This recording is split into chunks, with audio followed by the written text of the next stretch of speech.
Hey everybody, how are we going? Live to the second today. I'm very impressed with myself. How are we all? Welcome to lesson 2. I don't know why that's popped up, but that's all good. Uh, Excellent. It can't start without a slight random thing. Hello to everyone that's watching on YouTube and Facebook as well. Definitely giving you guys a little bit of love and attention as well today. We are live right now, of course.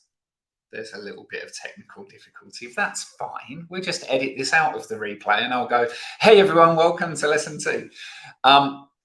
So good to see everyone in here. Lots of you come back for a second day. Thank you, Doris and Darlene and Adrian and Ghislaine. And gosh, we got some other new folks joining us today as well. Shona, how are you? So good to see you on here too. Hey, Meredith. Excellent. So Meredith reminds me, who has taken their first action step from yesterday? Who has taken their first action step from yesterday? And if you haven't seen lesson 1, there is a link to that on this page. You can click on it, it'll open a new window. I won't go anywhere, but it'll be there for you for later. Melissa, hi. Jean, you're not in Sydney right now though, are you? Whereabouts in Melbourne are you, Melissa? We've got Scotland, we've got Wales, we've got Peterborough, but not the one near where I grew up. We got the Peterborough in Ontario.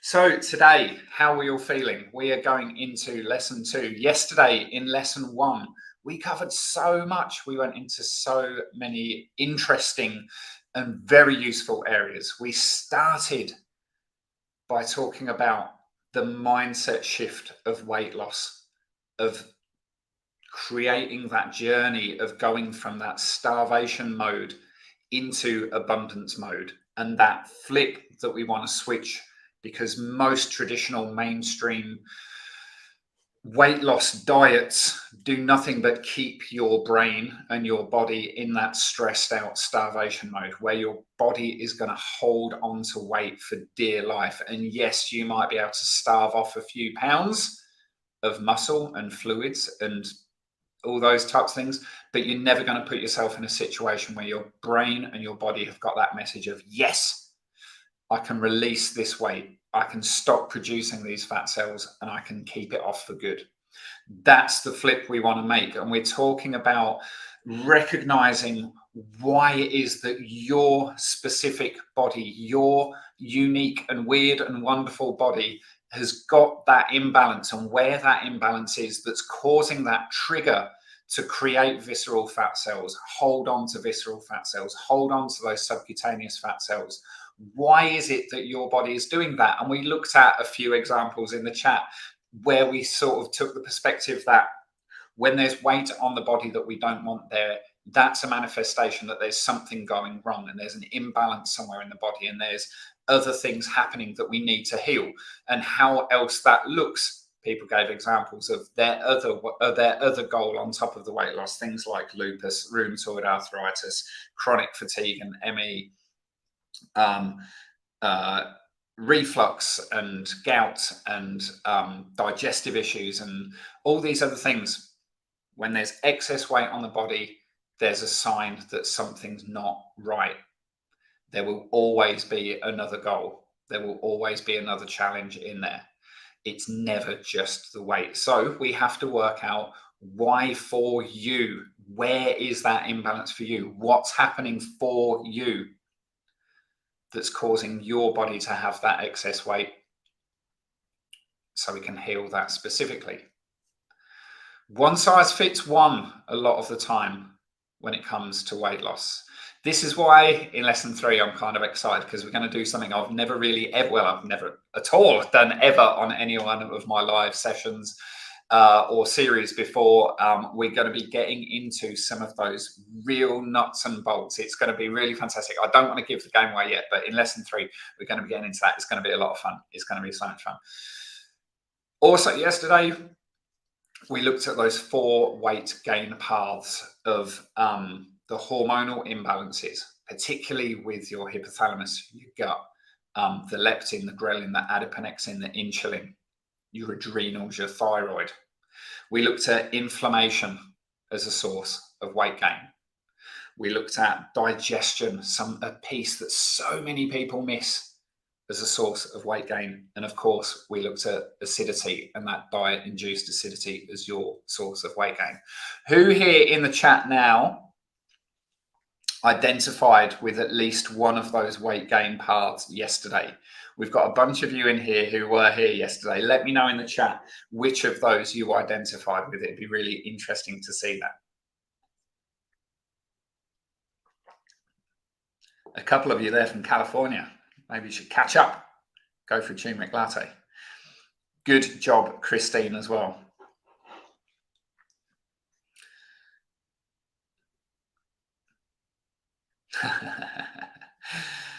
Yeah, so we got hormonal. I think, Ghislaine, you were going to say all of them. Digestive, inflammation, hormones. One thing we also looked at yesterday that's super important. So if any of you are on this and you haven't watched lesson 1, we completely dismantled the concept around counting calories and calories being the most important metric when you're trying to lose weight. And we kind of put it back together again in a way that we understood what calories are. We see them for what they are. We see where it's useful, but it is not something you need to be focused on while you're going through your weight loss journey. It just isn't. So if you haven't seen that in lesson 1, do go back and look at that. Of course, we wrapped up lesson 1 with the first of the weight loss activators, and that's what we're going to be focusing a lot of our attention on today, is the remainder of those weight loss activators. So, you know, we've talked about in my coaching so many times before, and this is really just something that any of you that have been through my coaching will have seen this in abundance. But we talked about yesterday as well, as a recap, the concepts of those 20-80 actions. Based on Pareto's principle, 80% of any outcome is always a result of 20% or less of the inputs. We apply this to living our best alkaline life. And we look at, if 80% of your weight loss goal can be attained with just 20% or less of the inputs, of the actions, let's identify what those 20% are and focus on those first. In fact, we go even deeper into those 20% and pick out just the first few biggest low-hanging fruits that are going to be the easiest to implement and get you the biggest results as quickly as possible. This is how I love to coach. This is how I always coach. In your first week or so, we just focus on the small, tiny little number of the easiest to implement actions that are going to get you results and get you started. Because remember, results breeds confidence. Confidence breeds motivation breeds momentum, and it all comes back around to more results, and it goes in that circle of awesomeness we talked about. This is the way we get results. This is the way we get so many people started and sticking to it and turning it into a lifestyle. Folded into all of that is, of course, my habit framework, which you're going to be getting. I'm going to be subconsciously weaving it into everything I'm teaching you today. But this is where today is going to make such a big impact for so many of you, because we're going to be looking at all of my weight loss activators. We'll be able to work out which of those you're going to start with, which is the biggest low-hanging fruit for you based on what we learned yesterday, and we can kick off with your plan to get you moving straight away. We didn't discuss anything else yesterday, did we? So one thing that I did want to touch on yesterday that we didn't have time for, and I've said we're going to do it today, is we're going to talk about willpower. As a piece of the puzzle of how most people try to lose weight, when you decode it, there's not a lot to it. It's generally, I'm going to just completely eliminate all of these bad foods. I'm going to starve myself and cut out all these calories. And how am I going to do that? Willpower. That's going to be my my methodology. I'm going to be tough, and I'm going to be strong, stronger than last time. I'm going to be strong, and I'm going to use my willpower. Willpower is not a strategy. We haven't evolved with a willpower capacity in this context of losing weight that is going to be a sustainable approach. You need something more, and that's what these 3 lessons are all about.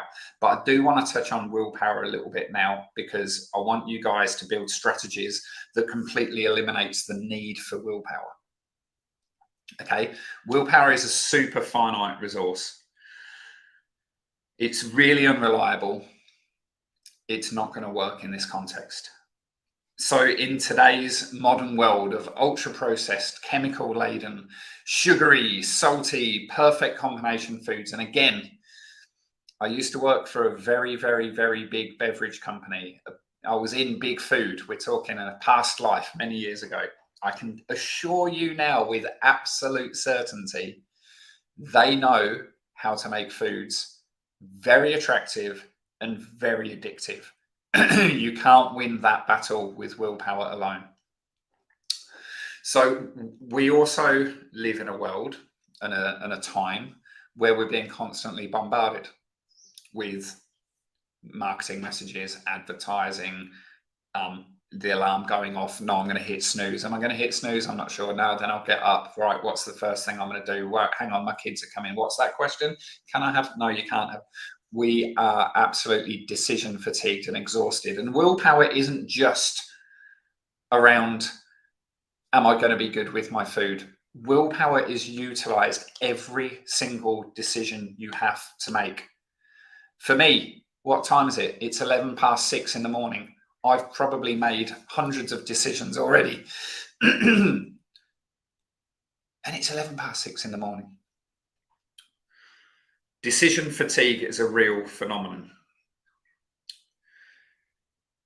We only really learned about this in the 90s, when research on the brain function sort of allowed us to make these kind of scientific studies. We didn't have the technology before this. But studies that came out in the late 90s and early 2000s did show that willpower is a finite resource. When you're faced with something that requires self-control, it uses up your supply of willpower. Most people have only got around a combined 15 minutes of strong self-regulatory willpower every single day.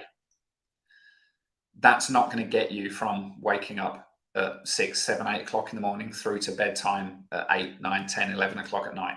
It's going to be exhausted early on. That's the first concept as to why willpower is unreliable. The second concept, and this is really, really important, is that willpower has got a really unreliable source of fuel. Willpower is a bit like stress, right? And we'll talk about stress later. It's seen as like an emotion, like this esoteric thing that exists sort of outside of ourselves. But willpower comes from the brain, and it is fueled. I'm trying to remember the amygdala is your decision-making center of the brain, and it is controlled tightly by the glucose and broken down glycogen in your body. When your blood sugar crashes, the power to your amygdala crashes as well. So think about this for someone who is in a situation where there are too many visceral fat cells in the body, right? When there are too many visceral fat cells in the body, your body's regulation of sugar, glucose, and insulin is completely erratic. It's up, it's really low. It's really high, it's really low. For people who are consuming too many sugars and too much gluten, remember yesterday we talked about how gluten spikes your blood sugar just as much, if not more, than sugar itself. You're going to have these peaks and these crashes. At what stage do the cravings come that make your need for willpower the strongest? You need the most willpower when your blood sugar is at its lowest and your body is craving simple carbs and sugars and sweet stuff. When your blood sugar is at its lowest, the power to your amygdala and your willpower is at its lowest as well. You stand no chance. Willpower is not to be relied upon in your weight loss plan. Does that all make sense? Does that make sense? I cannot stress that enough. Two things. One, decision fatigue. Willpower isn't just about, am I going to eat healthy foods today? Am I going to go to the gym today? It's about everything. It's about, should I check my emails? Should I answer that email? Should I get up now? Should I hit the snooze button? Should I put the TV on, or should I go for a walk? Should I follow Ross's sleep routine, which I'm about to share with you later on in this session? Or should I just go and look at my iPhone? Second thing is, when your blood sugar's at its lowest, your willpower is going to be at its weakest. It's just not going to have the power that it needs to function up and fire properly. So please, let's not rely on willpower anymore. Now,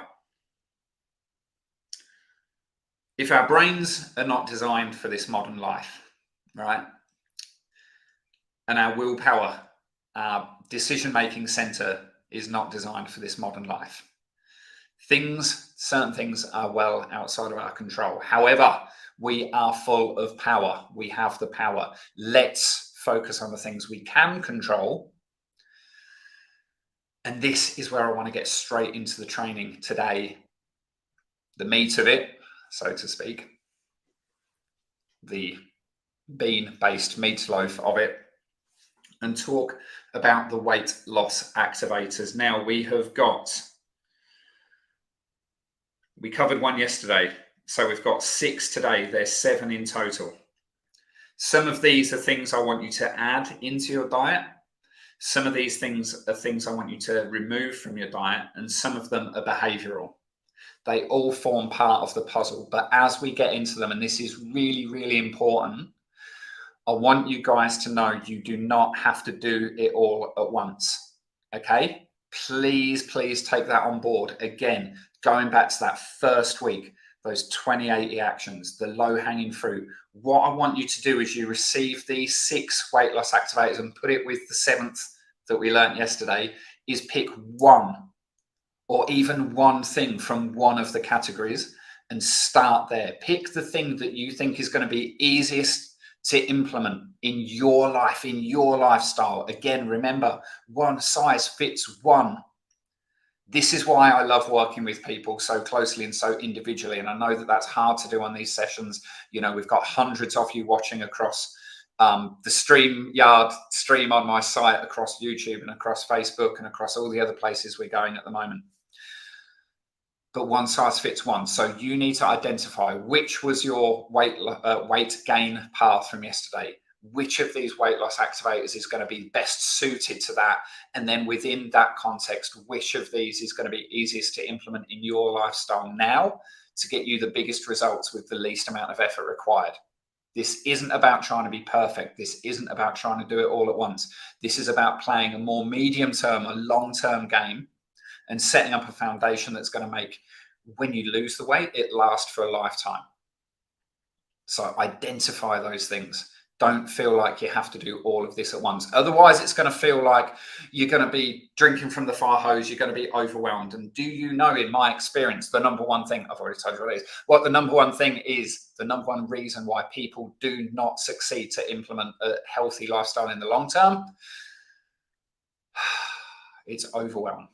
It's overwhelm. And I hear it time and time and time again when people come to me or come back to me or rejoin one of my programs and say, oh, I'm back. I was doing so well and I got all these great results, but then I slipped up and overwhelm is the reason for most people, the vast majority of reason why they quit, why they gave up, why it slipped away, why tomorrow kicked in. So do not let yourself get overwhelmed. And with that, we want to get into the first number one weight loss activator. And that is, in the context of not getting overwhelmed, I want you to all put this in your hat as something to focus on. Maybe not straight away, but sometime soon. Reducing your sugar intake dramatically. We can do this, believe me. I have taught my quit sugar training to my members time and time and time again. We can make this so simple and so easy. Please, please, please suspend any judgment you have around difficulties around quitting sugar. Hear me out. Firstly, I want to give you the motivation as to why quitting sugar is so important. We are consuming so much more sugar now, generally, not judging any one person, so much more sugar now than we ever have before. It's gone crazy. Sugar is probably the most acidic, inflammatory, oxidative, stress causing substance on earth that's in our diets right now. We're currently eating on average 300% more than is considered safe. And that safe level is directed by governments and organizations like the World Health Organization. So it's actually erring on the higher side of what I would consider to be safe. But even then, we're eating on average 300% more than is considered safe on a daily basis. Consumption of sugar is way up, but sales of sugar, bags of sugar, is way down since the 70s. What's going on? That's some weird phenomena. The reason is because we're eating so much more processed foods. Sugar is in everything. We're in situations now where you've got a massive low-fat industry. What do you think they're replacing the fat with to make things taste yummy? Sugar. You've got yogurts that contain 0% fat, 0 fat. Awesome. We'll get onto that. But they contain 20, 25, 30 grams of sugar per serve. We've got salad dressings, pasta sauces that contain 8 to 10 grams of sugar per serve. Since when do you ever make a pasta at home and put 3 tablespoons of sugar in it? Since when do you make a salad dressing and go, oh, I've put in my olive oil and my lemon and my mustard. Hang on, let me just go and get 3 spoons of sugar to put in that. Doesn't happen. Processed packaged foods are causing this. Some statistics. 50% of us being those in the developed world, are eating 56 teaspoons of sugar a day, 225 grams.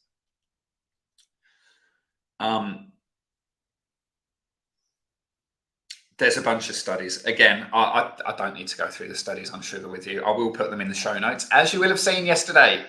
For those of you who have seen the replay of yesterday, all the show notes and all the studies are all there. Harvard study, I will mention quickly because it's not that complex. Over 180,000 deaths in the USA per year directly associated just to drinking soda. That's just absolutely crazy. It's literally killing us, but nobody is telling us to quit. Foods don't come with healthy warning labels saying, oh, high sugar, watch out. It comes with labels saying, oh, it's healthy because it doesn't contain much fat. Again, we'll go into fat in a minute.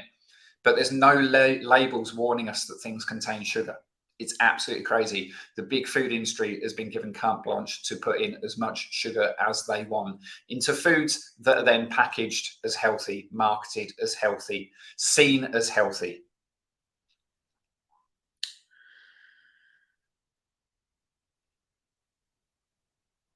The particular focus here is going to be 80-20. Again, removing 80% of the sugar from your diet by just focusing on 20% of the foods. The preface to this is the sugar that you need to be removing, particularly when it comes to excess weight, is fructose. This doesn't mean I'm saying to you eating an apple is making you gain weight. That's not what we're saying. But fructose is the only sugar that is metabolized solely by the liver. And that metabolic process is implicated in dozens of reasons for your body creating excess visceral fat cells and holding on to them. All of the sugars can be metabolized all over the body. It's a lot less stressful. It's still very acid forming, but it's a lot less stressful. But fructose can only be metabolized by the liver. And again, I'm not talking about eating an apple. I'm talking about concentrated fructose, generally speaking, in liquid form. Now, remember as well that general table sugar, sucrose, is 40 to 50% fructose. Maple syrup, agave syrup, molasses, date syrup, coconut syrup, honey, all of these contain 40% or more fructose. Agave syrup's more like 80, 90%. And then you've got high fructose corn syrup, which is 100% fructose, which is in almost all packaged processed foods, certainly in the US. I'm assuming Canada. We don't have it here in Australia. I can't even remember if we have it in the UK. I don't think so. But in the US, high fructose corn syrup is everywhere and is absolutely disgusting and disgraceful, and it's causing a lot of problems. In a more healthy diet, and where I see people making mistakes, is assuming that dried fruit, juiced fruit, blended fruit is still acceptable.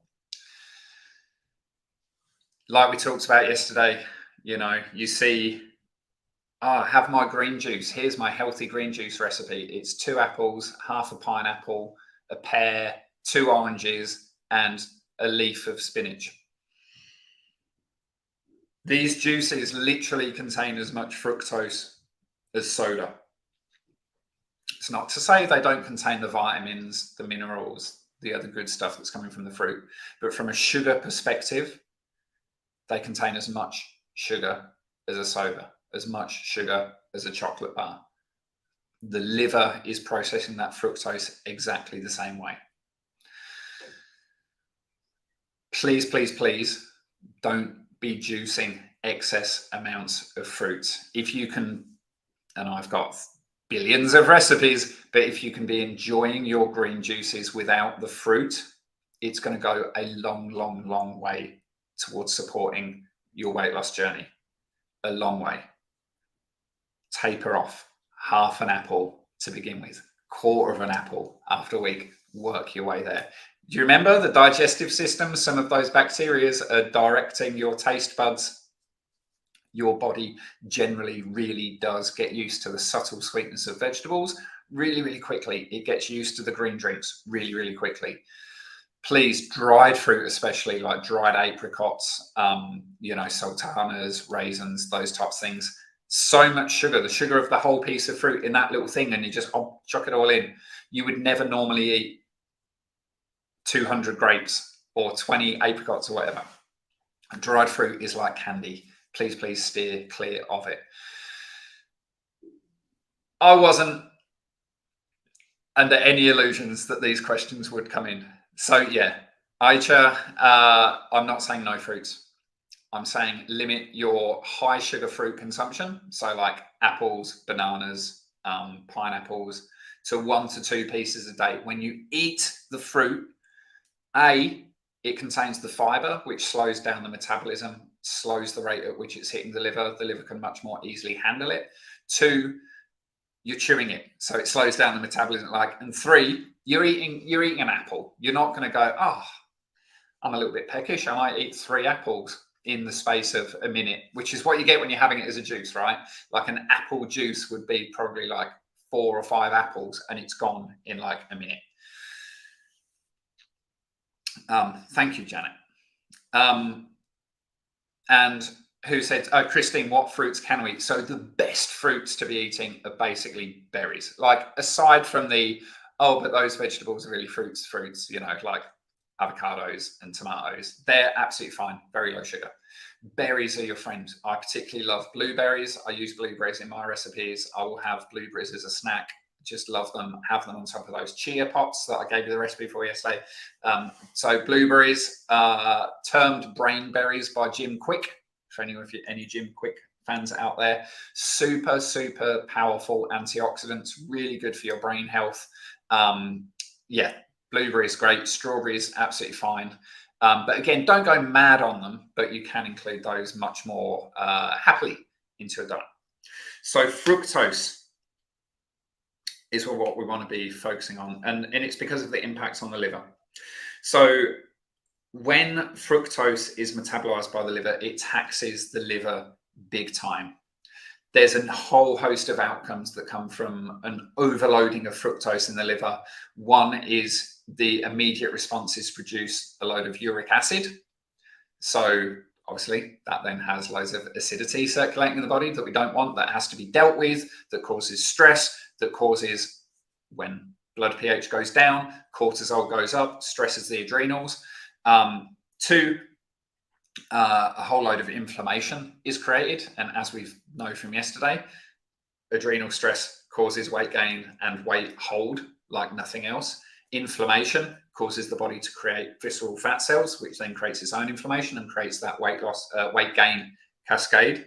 And the third thing is the byproducts of the liver metabolizing fructose disrupts the gut bacteria, which causes a decrease in ghrelin production, which means you get hungry faster and more frequently.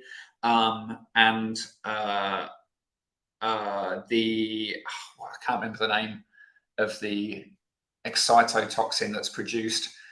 But anyway, there's an excitotoxin that's produced that impacts the hypothalamus and that area of the brain that's responsible for your leptin. So we talked about yesterday the leptin and the ghrelin. When they're flipped, you're always hungry, never full. Fructose metabolism by the liver causes that directly.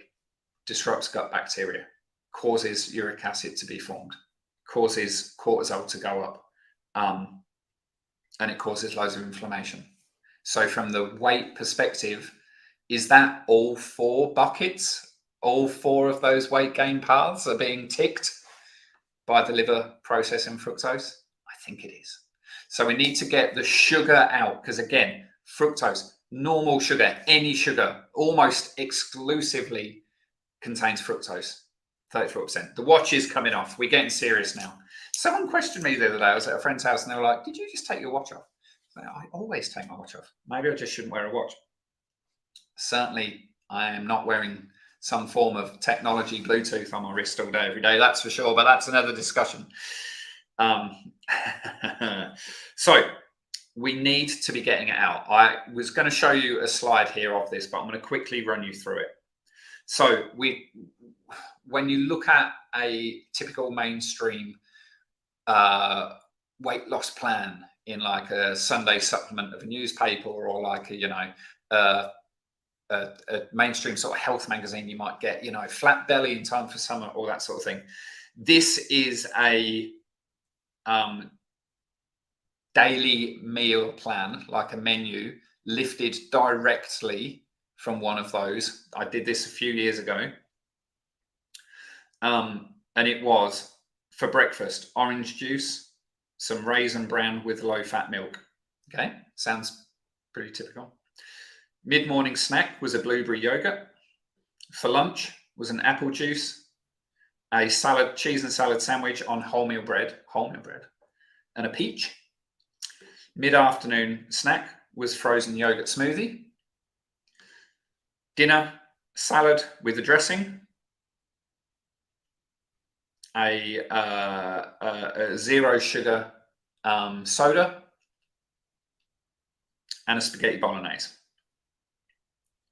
The total sugars in that meal plan is 295 grams, 72 teaspoons. Very, very, very low in fat, nearly 300 grams of sugar. For context, even the good old World Health Organization, that seemingly know about as much about health as Dave down the pub, no disrespect to any Daves on the call at the moment, they're saying 50 grams of sugar a day. This low-fat diet plan here contains 295 grams of sugar, plus gluten in 3 or 4 instances. This is literally, if I had to design a weight gain diet, this is what I'd be telling people to eat. If I was doing it nefariously, I should say, because you would just be like, if you had to have, deep fried Mars bars for breakfast, lunch, and dinner. But if I was going to try and do it nefariously, a word that seems to somehow pop up when we're talking about the World Health Organization, but that's okay. That's for another day. 90% of our sugar consumption is coming from processed packaged foods. So the simplest thing for me to say here is stop eating processed foods and you won't be eating any sugar, because let's be honest, if you're making it yourself, you're not putting sugar into it like that. However, please be aware that the low fat industry is big food. It's not people with your best interest at heart. It's people that, you know, from a capitalist business point of view, the whole, you know, framework of making a business is recognize where there's an opportunity and create products for that opportunity. They've seen that the Surgeon General, the whole Ansel Keys 7-country study came out and said fat needs to be eliminated from our diet. So they've gone out and created all these low-fat products. They know, though, that sugar is a problem. It's the problem, but they know that it's a problem.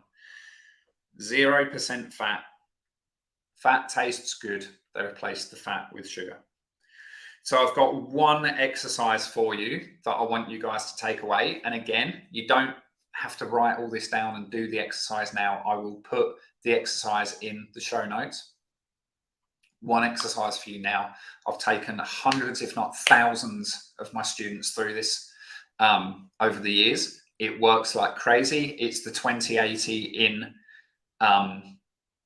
hyperdrive. Judy, let's address that in the Q&A. And it's called the Great Sugar Swap. So what I want you to do, this is where we start. I want you to make a retrospective food diary for the last 3 days. 1 day, not enough. More than 3 days, you'll forget things. 3 days is fine.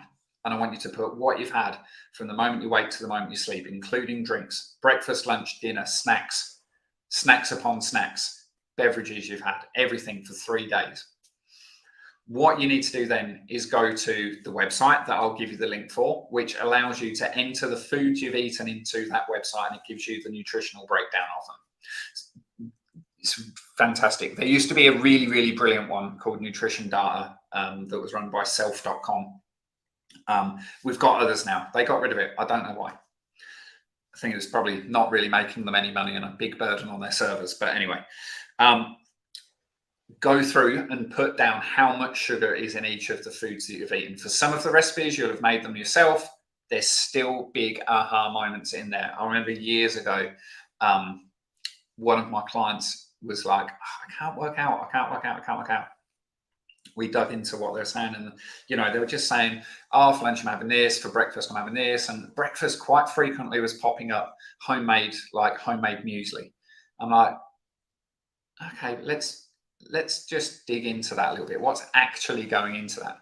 And what was actually going into it was loads of dried fruit, drizzles of honey, all this stuff. We actually worked out that there was something like 65, 70 grams of sugar in just that breakfast that she was having every morning, thinking it was like the healthiest thing that she could have. Okay, so there's still aha moments, but go through, write down how much sugar is in each thing. On these websites, you can put in brand names, like you could put Kellogg's Crunchy Nut Cornflakes, and it will put exactly what's in there from that product. What you will find in there happens practically every time is that more than 80% of the sugar in your daily diet is coming from 20% or less of the foods. And the even bigger realization is that those 20% of foods are not even things you even care about. You can, like, I call it the Great Sugar Swap, because the concept is to then replace those things with a version of it that's healthier and doesn't have the sugar in it. But for the vast majority of people, they just go, yeah, I'll just not have that. I'll have something else instead. Like, I don't even care about it. The biggest lookouts for most people are like their coffee. Like, yeah, sure, I know there's some of you that are having a double ristretto, but there's a lot of people that are having like a big grande latte thing with caramel whatever in it. So take a look at that. So it's the big flavored coffee things, yogurts, breakfast cereals, snacks, snack bars, sauces, dressings, store-bought dinners, takeaways, soft drinks, desserts. They're really, you'll get in there and you'll go circle, circle, circle, bang, I can cut those straight away. If you do this and you take your sugar intake from, let's say, no one on here is at the 300 grams of sugar a day, but maybe at the 150 grams of sugar a day, and you can take it down to 60, your body is not going to be craving sugar but you are going to have made a huge impact on your weight loss journey without having to change anything else. From there, once you've got to 80% of the goal, and this goes for globally with all of the 80-20 stuff, once you've got to 80% of the goal, you're going to be feeling so much better, looking so much better, so motivated, seeing such fantastic results that getting to the final 20% is going to be easy. You're going to be on a roll. You're going to be motivated and you're going to have momentum. And that's the most important thing. Okay, so we're not aiming for perfection. We're aiming to get 80% of the way there as quickly and easily as possible. And then, like Mita has said earlier, do it little by little to make the transition easier. I think get this big chunk done and then go little by little, because getting from 120, 180, 200 grams of sugar a day down to somewhere between 60 and 80 grams a day, you are not going to be craving sugars at that level. 60 to 80 grams a day is still quite a lot. Okay, and then we can taper down and down a little by a little and get ourselves down to that 30 to 40 grams a day. And you know, half of that 30, 40 grams a day will come from something like fruits and beets and carrots and those types of things, leaving you a little bit of wriggle room to have a treat, have something, you know, making recipes like my bliss ball recipes that do contain a bit of sugar. Some of my alkaline desserts, which obviously do contain a bit of sugar. Shona, no problem. Andrea, this is why I love working with people really closely, because I bet I can get to the bottom of that for you in about a minute. Judy, don't worry that you missed that exercise. All the steps for it and everything else, and even a little thing for you to fill out with all the links is going to be in with the replay. So people are asking, what about stevia? What about this? What about that? So we've already underlined that molasses and date syrup and coconut syrup and all these so-called natural healthy sugars still contain loads of fructose, are still going to be super concentrated because they're in liquid form. Not ideal. I've got two categories of suggestion for you. So if you're making recipes that require a syrup, use rice malt syrup, sometimes called brown rice syrup. We talked about this yesterday and I had struggle pronouncing it, so I'm just going to write it. Rice malt syrup, sometimes called brown rice syrup. The reason this is okay, more acceptable, is because it doesn't contain fructose. It's still not alkaline, it's still acid forming, but it doesn't contain fructose, so it's better than using the ones that do. Where you're adding a pinch or powdered sugars like sucrose, white sugars, brown sugars, raw sugars, those type of things, stevia, monk fruit, erythritol, these are fine to use as well. Again, not super alkaline. Now, I know there was that study on erythritol that came out, well, it was maybe probably 6 months ago, that was suggesting that erythritol was implicated in cardiovascular disease. The study was a nonsense. I won't go into the poor study design now. I have written a guide on this that I'll put in the class notes. I say class notes and show notes interchangeably, by the way, sorry for that. I dug into it a lot, but what I will say is it's another case where a study has been done for this purpose. The mainstream media misunderstands it, misreads it, and reports it as if it was made for this purpose.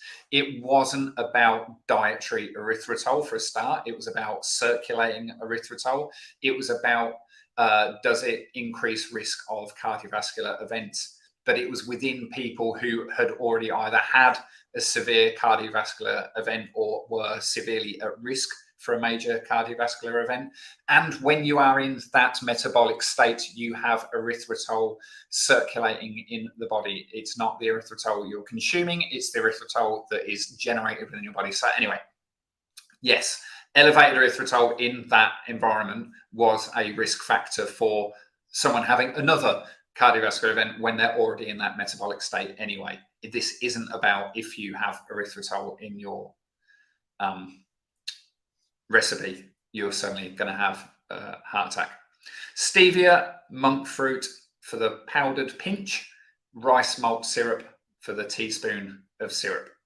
Stevia does, hey Sheeman, stevia does have a horrible aftertaste if you use too much. So again, back in my former life, working at a big beverage company, we were looking at stevia a lot. I used to work really closely with the science department there.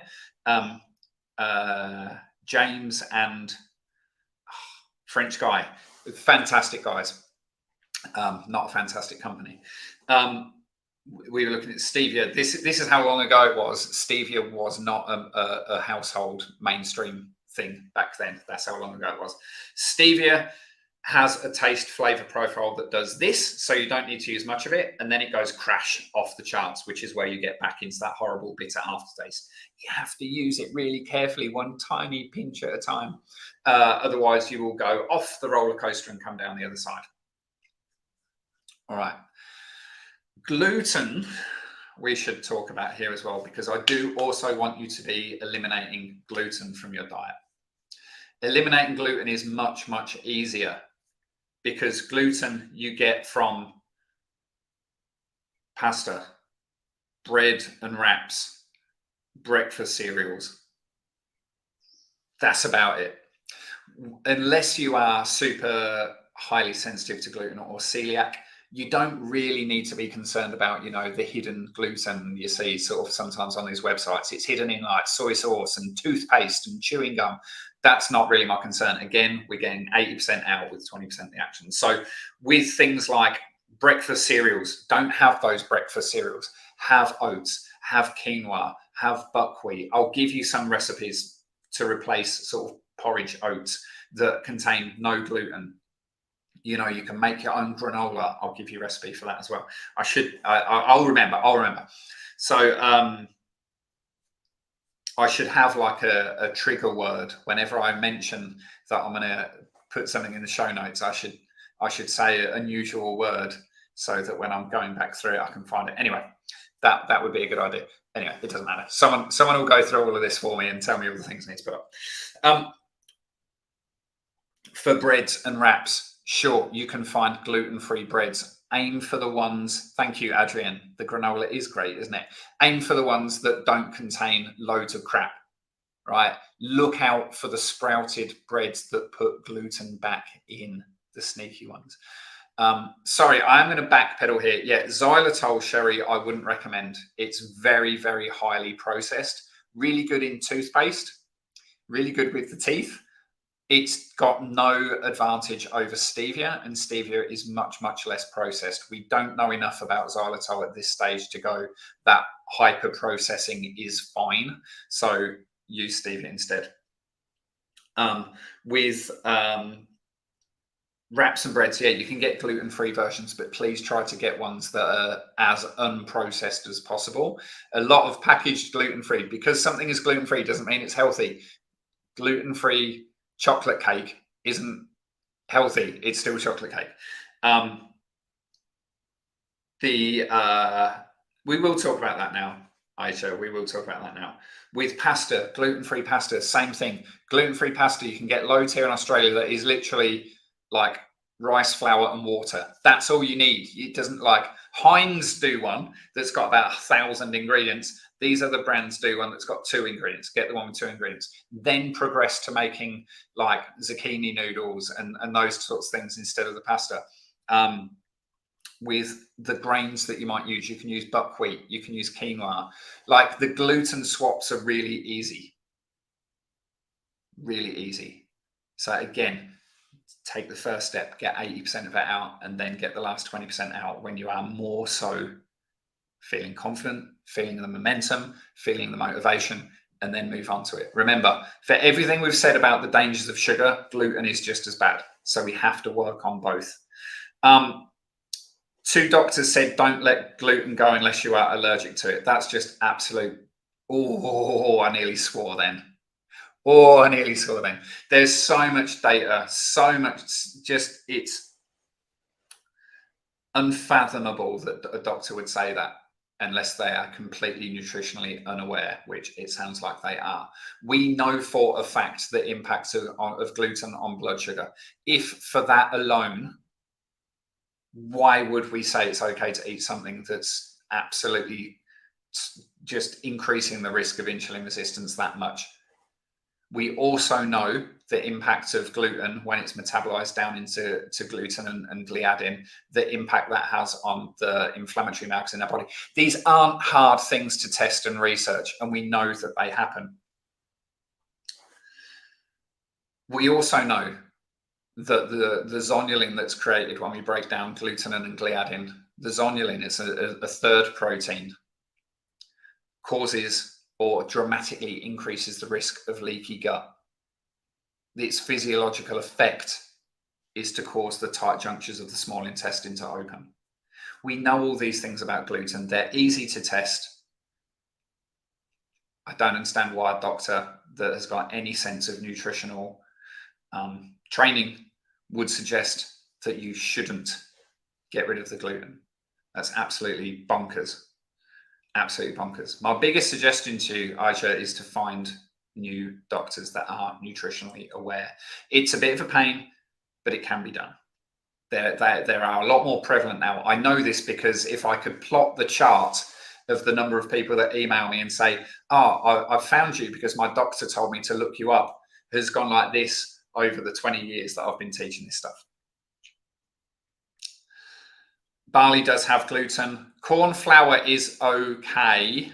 However, corn is often very, very badly produced, genetically modified, heavily sprayed crop. So please try to find one that isn't. This is not to have a go at all doctors, because there's good doctors, there's bad doctors, there's good nutritionists, there's bad nutritionists, there's good football managers like Ange Postecoglou, and there's bad football managers like Antonio Conte. Just wanted to throw a bit of big Ange love in there. So yeah, it is possible to find really good doctors, and I'm in no way saying doctors don't know about nutrition, because lots and lots do, and lots are fantastic. So sugar and gluten, they are the first steps. They are the first weight loss activator. They're combined as the first one. We have to get these tapered off. If you do that, everything else that I'm going to teach you is going to be easier. Both of them tick all 4 of the weight gain paths. So when you're looking at what's my low-hanging fruit, what's my first action, if fitting one of or both of these into your current lifestyle, the way you are living day to day, your morning routine, how things work in your day, feels intuitively in your heart like this is something that could be your first step, embrace it. You don't have to make that decision until you've heard the others. The second one, a lot quicker and a lot easier for me to get through anyway, is lowering or eliminating dairy. Dairy, also acid forming, inflammatory, oxidative stress causing, contains lots of mycotoxins and bacteria, disrupts the gut, causes net bone loss, which we can dig into. If anyone wants me to, let me know in the comments while we're talking about it. If you want to talk about the osteoporosis and calcium thing with dairy, we can do that. The D-galactose and the other galactose sugars in dairy make it very acid forming and contributing to weight gain in lots of ways. We'll talk about fats next, but that ratio of which fats we should be having lots of and which fats we should be having minimal of is the contribution of dairy is to get it the wrong way round. We need to lower and eliminate dairy. Now, obviously, the best way to do that is to start with the dairies that contain lactose and D-galactose, which is predominantly milk and cream. Butter isn't that big of an issue.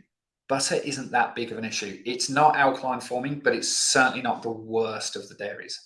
Yogurt, milk, ice cream, anything that's had sugar obviously added to it, anything that's had the healthy fats removed, we need to be eliminating. And it's fairly straightforward, isn't it? Like milk, where are you using milk that you couldn't use coconut milk or almond milk? With these non-dairy milks, the big lookout is similar to that what we talked about with the pasta. and the breads is look at the ingredients. Do they contain 100 ingredients or do they contain 3 ingredients? So the ingredients in the good brands that we get here, things like Australia's own, so Australian, isn't it? It's so Australian to be proud of your country and call your entire company, this is made in Australia. Local, local, local. The ingredients in there, coconut milk, for instance. There's another one called Nutty Bruce that I really like, which is also really Australian now I think about it. Is like coconut, water, and that's about it. Maybe they have a little bit of rice syrup in there just to make it a little bit sweeter, but it almost doesn't even register. Compare that to like the So Goods or the Sanitariums or the Mars owned ones that contain 5,000 ingredients, including like colorings and things to make it look more like milk, and thickeners to make it feel more like milk, and flavorings and all this crap. You might as well just have the milk. Honestly, you might as well just have the milk. So big lookout for your non-dairy milks. But that's the biggest replacement. Like in none of my recipes am I using cheese. Am I using cream? We've got coconut cream. We don't need to be using dairy cream. Lowering the dairy right down. Look, if you are away out with your friends and there's a cheese board, have a bit of flipping cheese. Like, it's not going to be the end of the world, but don't be having it as a staple in your house. We can make really creamy dressings. We can make delicious desserts. We can even make frostings and these types of things that don't contain dairy and contain almost no sugar, and they're absolutely delicious. Sadell is absolutely correct. It's really simple to make your own nut milk. If you've got a good quality cold press slow gear juicer, you just soak some almonds for a few hours or overnight, drain them, wash them, put them through your juicer with a bit of water. Out comes delicious almond milk, and it is so delicious, so delicious. Alternative method provided there by Adrian. So a few people have said, can you talk about osteoprocessing? I will talk about it briefly. I will put some stuff into the show notes as well. What's my distinctive word? I don't know. What's my safe word? We are told that we need lots of calcium and vitamin D for stronger bones, right? We get calcium from, calcium from the sun, drink it in. Vitamin D from sunlight. If we don't have sunlight, we supplement with it because it's really obviously difficult to get in foods. Some people say, you can get it through certain foods, but that's because it's fortified with vitamin D. It's basically taking a poor quality supplement. So the calcium is the thing that we're predominantly told, you've got to have loads of calcium, which is true to a degree, of course, which is why it's so wonderful that you can get loads of calcium from leafy greens and nuts and seeds and all these lovely alkaline foods.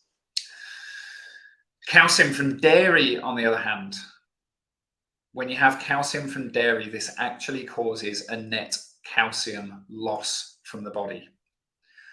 When you consume acid-forming foods such as sugars, such as lactose, galactose, D-galactose that's in milk and dairy, the body has to buffer that acidity.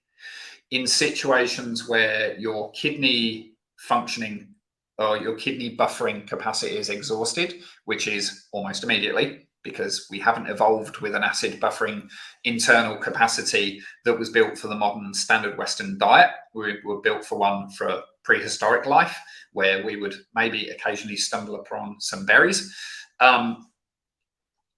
It gets exhausted quickly. The next thing is for the body to create loads of sodium bicarbonate. This gets exhausted quickly. The next step, which we're getting into emergency territory here, is for your body to start taking alkaline minerals from around the body, such as magnesium and zinc from muscle tissue, calcium from the bone. When you consume dairy, the net effect of the acidity actually leads to a calcium loss. the amount of calcium being drawn from the bone is greater than the amount of calcium in the dairy itself. This has been shown in tons and tons of studies. In fact, this was way back in the day when I first started out on this path. There weren't too many studies out there about living alkaline. You had to kind of extrapolate the data from going, well, this study isn't looking at acidity and diet. It's looking at the benefits of these foods for health, and these foods do all happen to be alkaline forming foods. So we can extrapolate from that. Whereas then people like Linda Frassetto and Caroline Passy and the other fantastic researchers, Joseph Pisorno, they're starting to look at actual acidity in the diet. And the place that it started with was bone health, osteoporosis, fractures, and the impact of an acidic diet. There's lots of studies that look at particularly the consumption of soda on bone health and increased risk. The data around dairy is fairly strong that this is the net impact of it. And the bone needs lots of stuff, not just calcium. It needs lots of building blocks that all come from wonderful alkaline foods. And aside from the calcium, none of these are in dairy. So if you have got a bone issue, I'll link to some of my osteoporosis case studies where people have sent me lovely videos. I've had lots and lots and lots and lots of success with osteoporosis and bone density. There has been no calcium. I mean, lots of calcium, no dairy in the diet of these people. You really don't need to. There's calcium in so many alkaline forming foods. All right, we've covered that off quickly. So that's dairy. So we've gone sugar, gluten, dairy out. We now are getting into the things that we want to add in. And I want us to start with fat. Who in the chat, while I have a sip of drink, is going, I really like this. I really think this is great. However, I'm not too sure about adding lots of healthy fat to my diet. I still want to go low fat to lose weight. Who's worried about fat? Is there anyone out there? I know people might not be brave enough to put their hand up as well. I'm going to check on YouTube and I'm going to check on Facebook as well. The Facebook. Isn't that what it was originally called? The Facebook. I'm sure I watched that movie.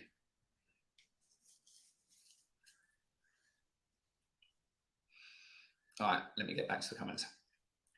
There are a few. Fat is my friend, but there are a few.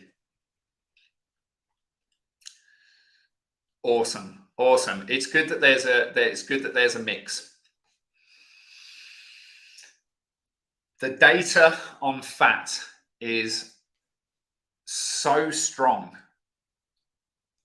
in terms of us needing fat for optimal health, in terms of fat having no noticeable increase of risk, let alone benefit on cardiovascular health, the risk of obesity, the risk of cholesterol issues. There is so much data to show that we need these fats. We need cholesterol. We have to consume them. For me, I wish they had different names. I wish there was no such thing as good fats. I wish good fats had a different name completely. Really don't even think about it in terms of good fats and bad fats. Think about it in terms of healthy foods that nourish the body and unhealthy foods, acidic foods that destabilize and stress the body. If you were going to make a list of acidic foods, which I have, the list is, I'm going to post that list with every class in the show notes. It's not that fats are bad, but trans fats, hydrogenated fats, partially hydrogenated fats, cheap seed oils are acidic. They cause oxidative stress like you wouldn't believe. They cause inflammation like you wouldn't believe. Those three things cause weight gain. Those three things cause cardiovascular disease, cerebrovascular disease. They negatively impact your bad cholesterol levels. as well as causing lots of weight gain, increased risk of cancer, type 2 diabetes, and so on. Healthy fats, omega-3s and saturated fats is what we're focusing on here. These are alkaline, anti-inflammatory, antioxidant risk, lower the risk of bad cholesterol, cardiovascular disease, atherosclerosis, cerebrovascular disease, cancer, type 2 diabetes, and all these. We have to delineate in our heads the concept of fat being a problem and see acidic, inflammatory, oxidative stress causing foods as a problem and alkaline, anti-inflammatory, antioxidant rich foods as the solution. If we decouple from calories being a measure of the primary metric of weight loss or weight gain, and if we move back to that wanting to shift from that scarcity, starvation mode of our body to the abundance, nourished mode of our body, healthy fats are your friend. You need to be consuming enough healthy fats each day. Look at it from another perspective. The word essential is given to certain micronutrients and macronutrients,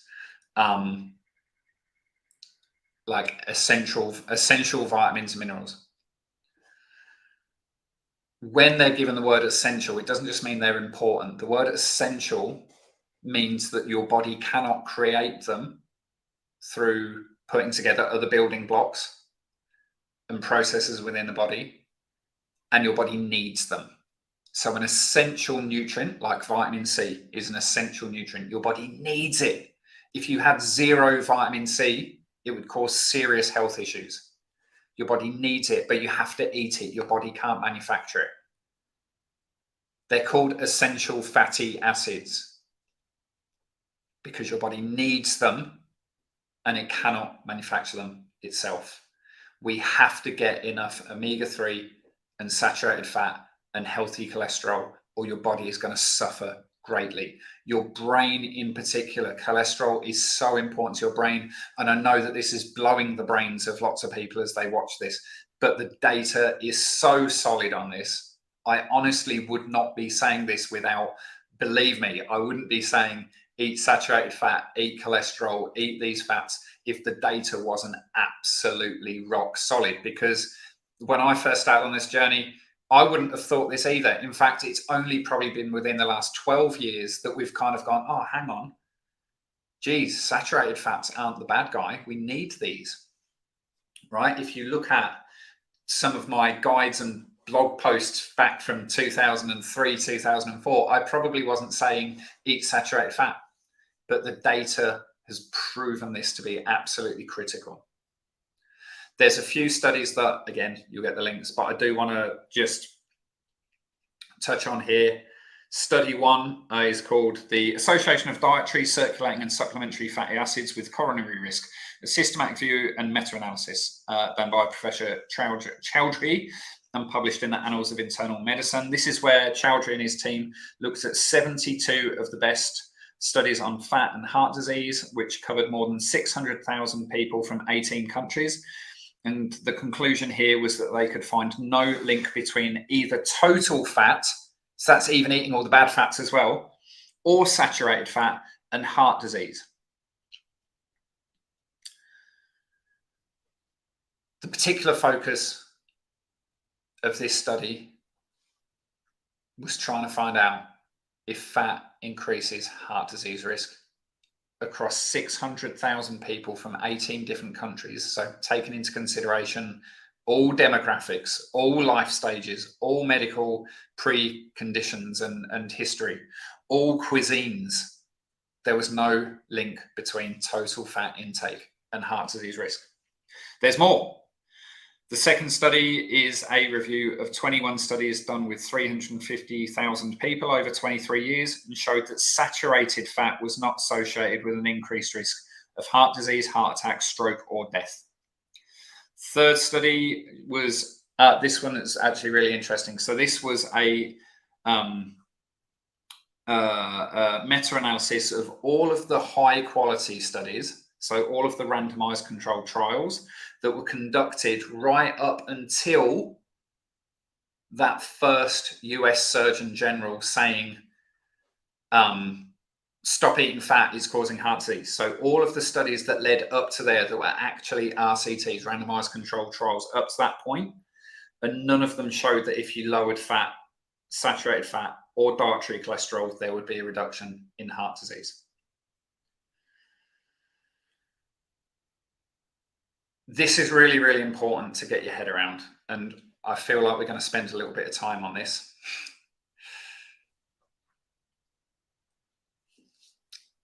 When it comes to, there's so many different directions I could go here. Let's talk about cholesterol for a second. And I cover a lot of this in my book that's coming out next year, by the way. There's different types of cholesterol, esterified and non-esterified cholesterol. We don't need to go into all the terminologies and stuff. The dietary cholesterol that we eat does not impact the cholesterol readings on your lipid profile, does not impact your cholesterol scores. The cholesterol that is produced within the body as a result of stress, inflammation, oxidative stress, diet-induced acidity, imbalances within your digestive system, imbalances within your endocrine system. The cholesterol that is manufactured within your body is what we are seeing on these scores. Study after study after study shows that consuming saturated fats, particularly good results in the studies that focus on plant-based saturated fats, basically coconut oil. The saturated fats that are in coconut oil increase your HDL, beneficial cholesterol, and decrease your very small particle LDL. The very small, the little L, LDL. That's the dangerous one. Not even all LDL cholesterol types are dangerous. It's just that very small particle LDL that's dangerous. Your HDL is beneficial. You need it. Your brain is powered by it. Your brain needs it. Your brain tissues need it to stay healthy. We talk a lot about the charts. Oh, look at when, sugar was introduced and like all these diseases get higher. Look at when ultra processed foods came in and cancer and stuff starts going up. There's also very interesting charts that show this is when low fat recommendations kicked in and the increased incident of brain disease, basically Alzheimer's and Parkinson's and all these incidents of depression and suicide. We have to get our heads around that looking at total cholesterol is completely useless. Even looking at LDL cholesterol on the thing is completely useless in terms of making assumptions about medications and things like that. You have to get and insist on having the more detailed blood panel work done. It might be a small cost, but believe me, it's going to save you a lot in the long run to find out your very small particle LDL. That's really important. Please don't fear these fats. Don't fear coconut oil. These fats are brilliant for your brain, brilliant for your cardiovascular system, brilliant for your gut. The caprylic acid in coconut oil destroys candida, supports healthy gut bacteria. Fantastic source of energy, fantastic source of ketones, which you don't have to be on a ketogenic diet to get the benefits of ketones. Please, please, please stick with me on this. Run with me on this. You're going to see a big difference. So coconut oil is one we need to get in, omega-3, and then you can have a supporting cast of the other omegas and the fatty acids that come from things like olive oil and avocado oil and these types of things. But we need to be getting the omega-3s up. We need to be getting the saturated fats from coconut oil up. Coconut oil, really easy. Good timing on your question there, Andrea. You don't need a lot. If you were to have somewhere around a dessert spoon or a tablespoon of coconut oil a day, that's absolutely fine. That's plenty. If you cannot tolerate coconut oil, no problem. MCT oil is basically going to do that job for you. or even MCT oil powder. And I can recommend supplements. I will recommend supplements in the show notes for these type of things. So coconut oil, don't think too much about it. Like if you had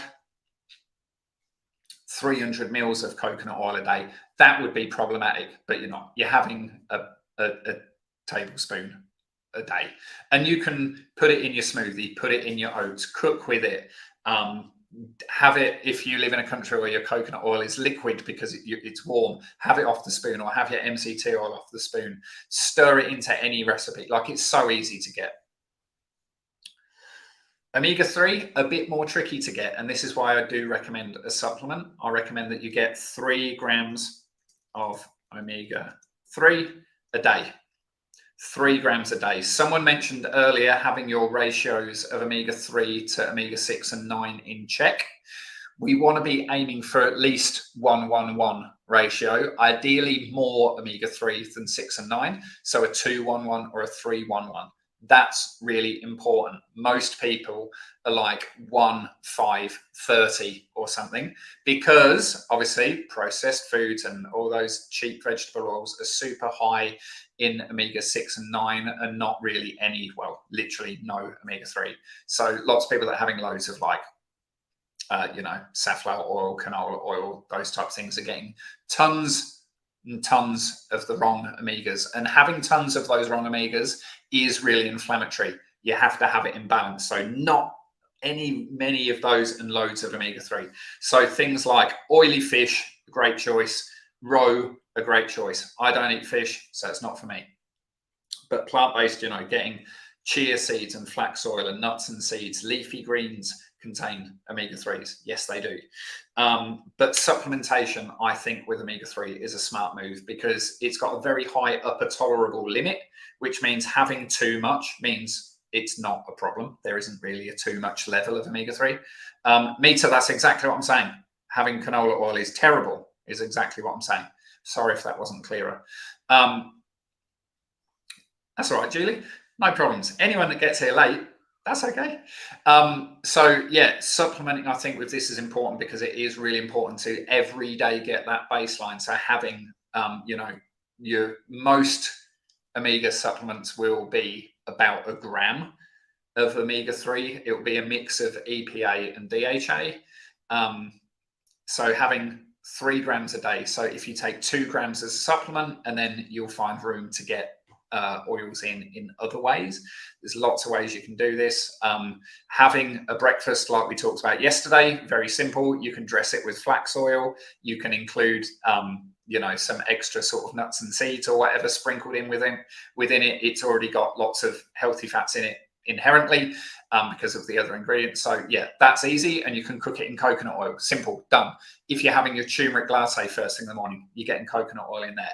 If you're making a green smoothie to be like a mid-morning snack, you've got lots of leafy greens in there. You can get lots of nuts and seeds in there. You can get hemp seeds and flax seeds and coconut oil in there as well. It's quite simple, quite straightforward. I watched this Kung Fu video the other day. Honestly, I was just dying with laughter. This guy who was just like doing this ridiculous stuff and just smashing up these guys, going, this is how you defend yourself. And he just going, you go, see, very simple, very, very effective, very simple. After every move you did, very simple, very simple. It's like, dude, that's the least simple thing I've ever seen. Anyway, very simple, very effective. Have your omega-3 supplement. Another really simple and effective way is something that we love to do in all of my programs, is the side salad with every meal. I will die on this hill. Side salad with every meal. So with whatever else it is you're eating, remember, 28 reactions in your first week or two. So you're doing your 28 reactions. You're picking which from these things is going to be the simplest for you. Everything else you can forget about and just do normal, live your normal life. Everything else you do is a bonus. This is a really great action. Loads of you are going to write this down as your action. Side salad with every meal. So whatever you're having. It could be a deep fried Mars bar. I know it's not going to be. It could be deep fried ice cream. I know it's probably not going to be. But it could be just a normal dinner, a normal lunch that you're having. You make a side salad.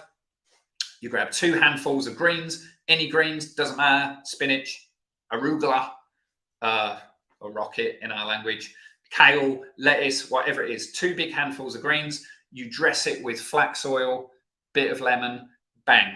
What you've got there, if you did that twice a day, is you would be having 3 to 4 serves of leafy greens every day, and you'll be having 2 grams of your omega-3 through your diet every day. Doesn't get simpler than that. The only rule is you have to finish the salad before you finish the other meal.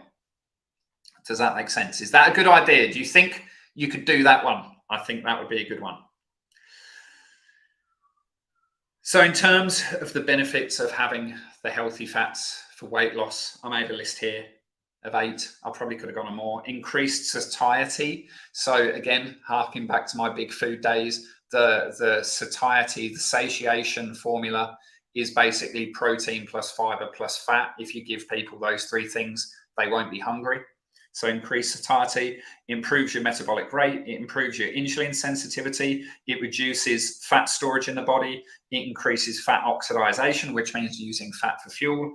It supports your endocrine system. We could spend 3 hours just talking about that. It's anti-inflammatory and it's alkaline forming. So there you go, 8 ways that fats are going to help you on your weight loss journey. And this is just getting started. There's heaps more, as well as fats being good for your cardiovascular system, being chemoprotective, for your brain health, vision, your bone health, your joint health, your digestive system, your liver, so much more. Get these healthy fats in every day. Yes, all leafy greens are okay, which is a convenient segue to weight loss activator number 4, which is daily greens. Now, most people, when they talk about getting healthy, talking about get your 5 a day. Fruit and veg, 5 a day fruit and veg. In Australia, it's 5 plus 2, 5 vegetables plus 2 fruits, which is much better. But it still opens up the door for people going, I'm going to have 5 potatoes and 2 bananas. And that isn't going to get you where you want to be. Either way, I don't think it should be 5 a day. I think it should be 5 a day of leafy greens. 5 a day of leafy greens.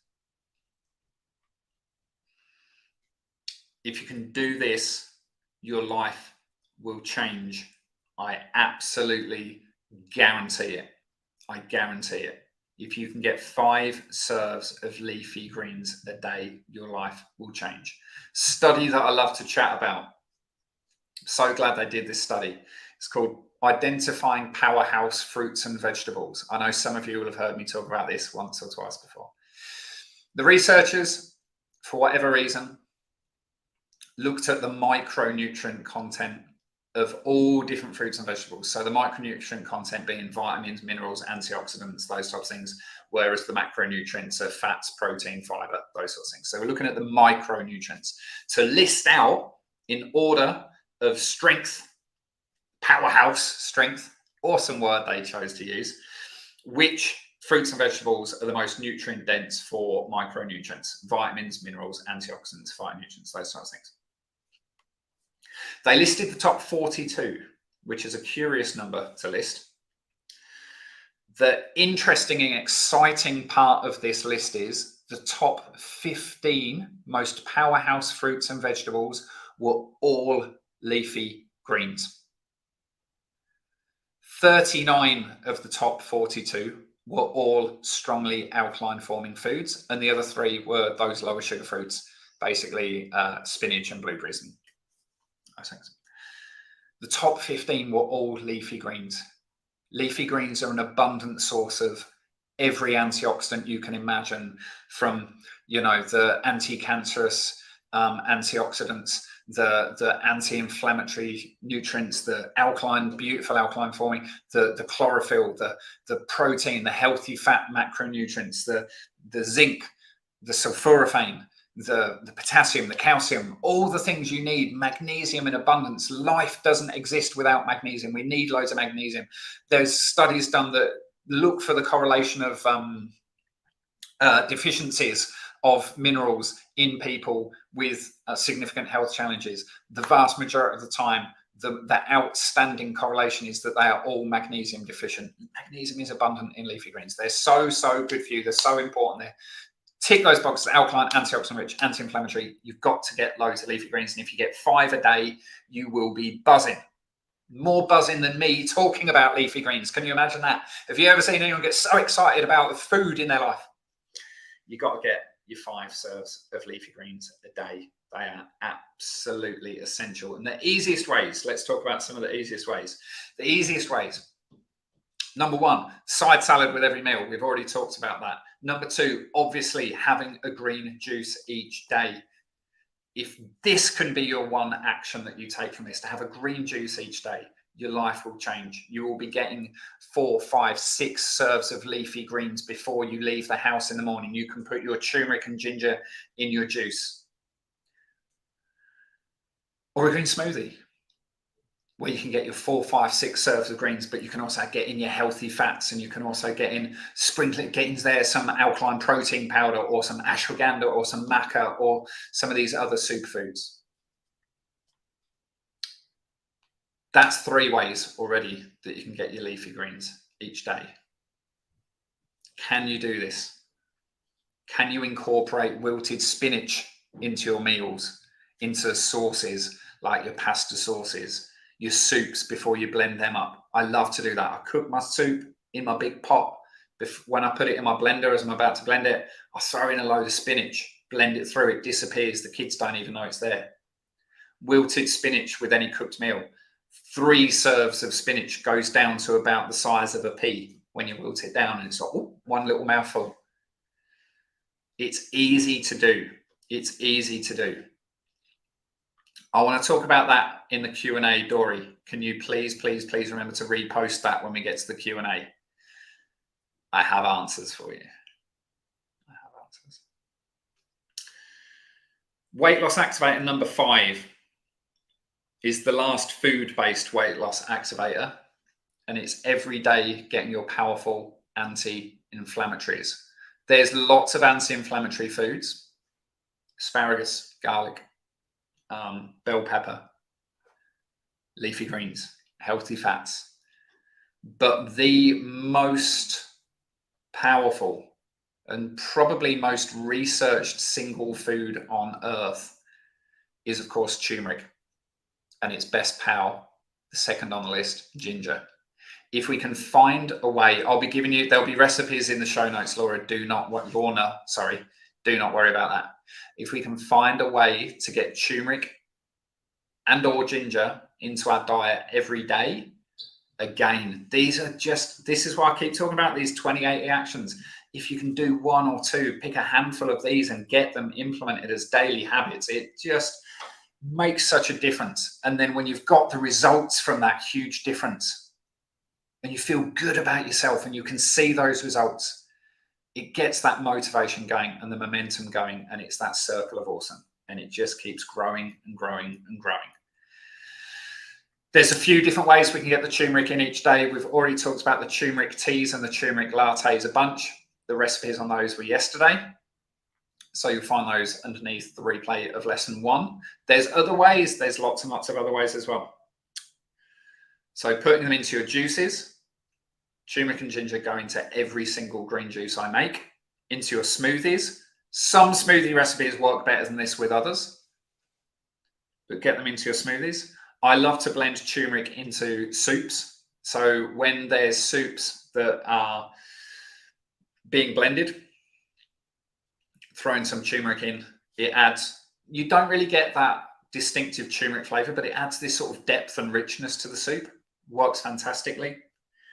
Again, similar in sauces, in curries, in dressings. One thing that we love to do in our house is when we're making a stir fry or a salad, we love to grate stuff in, grate broccoli in, get that awesome sulforaphane in there, get those amazing antioxidants that you get from the cruciferous into your salads and your stir fries. The kids don't know that. Even into our pasta, when I'm making the kids pasta, I grate broccoli into the sauce. They don't realize it's there.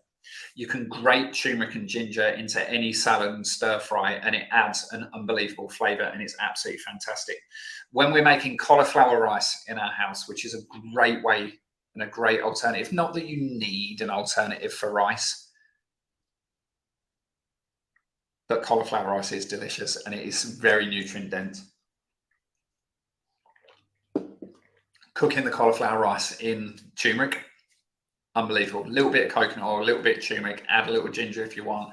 You can add some other spices and herbs as well if you want. Absolutely fantastic. And when we do roast veggies, chop up the veggies, get them into a big bowl with some melted coconut oil, some turmeric, mix it all around, then roast it. This works really well if you roast cauliflower or broccoli. It doesn't take that long to roast, but if you've got it coated in some turmeric with some coriander seed as well, unbelievable. Oh my gosh. For me, 4 or 5 of those are not going to be things that I do every day, but they're going to contribute. The ones that you can do every day, turmeric latte or turmeric tea, putting turmeric into your juices and smoothies. Make it happen. Make it happen. Someone has said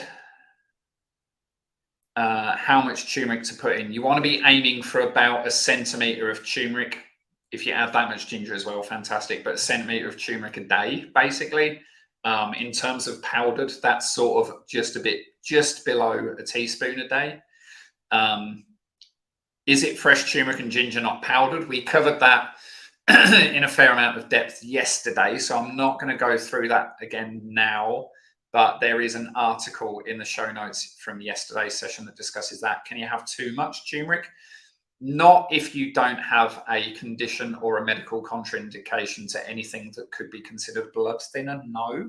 If you do have any of those situations, I don't recommend necessarily supplementing with curcumin, but fresh turmeric is generally recognized as fine. I would discuss it with your consultant or medical practitioner. And excellent. So, Acha, can you turn that one green apple into half a green apple for me, please? Based on what we talked about earlier.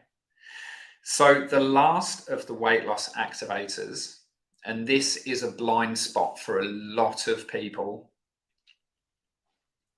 and it's 2 in 1 again, just like the first one. So, I've given you 6. I've actually really given you 8.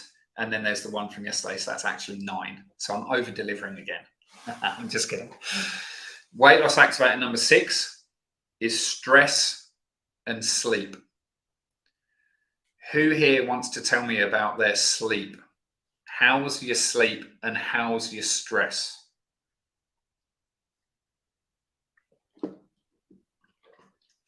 Let me know.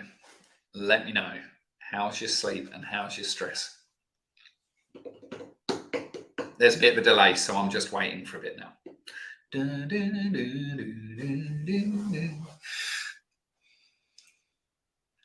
I see. Here we go. 4 to 5 hours a day, not great. Stress high, sleep bad, not great. Meter, that's awesome. Stress really bad, can't sleep some nights for ages. I can relate to all of this, by the way. Don't get a full night's sleep on any night. I mean, this isn't surprising to me. It's sad to me, but it's not surprising to me.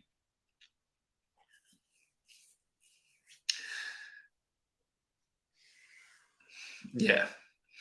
Sherry. No sleep.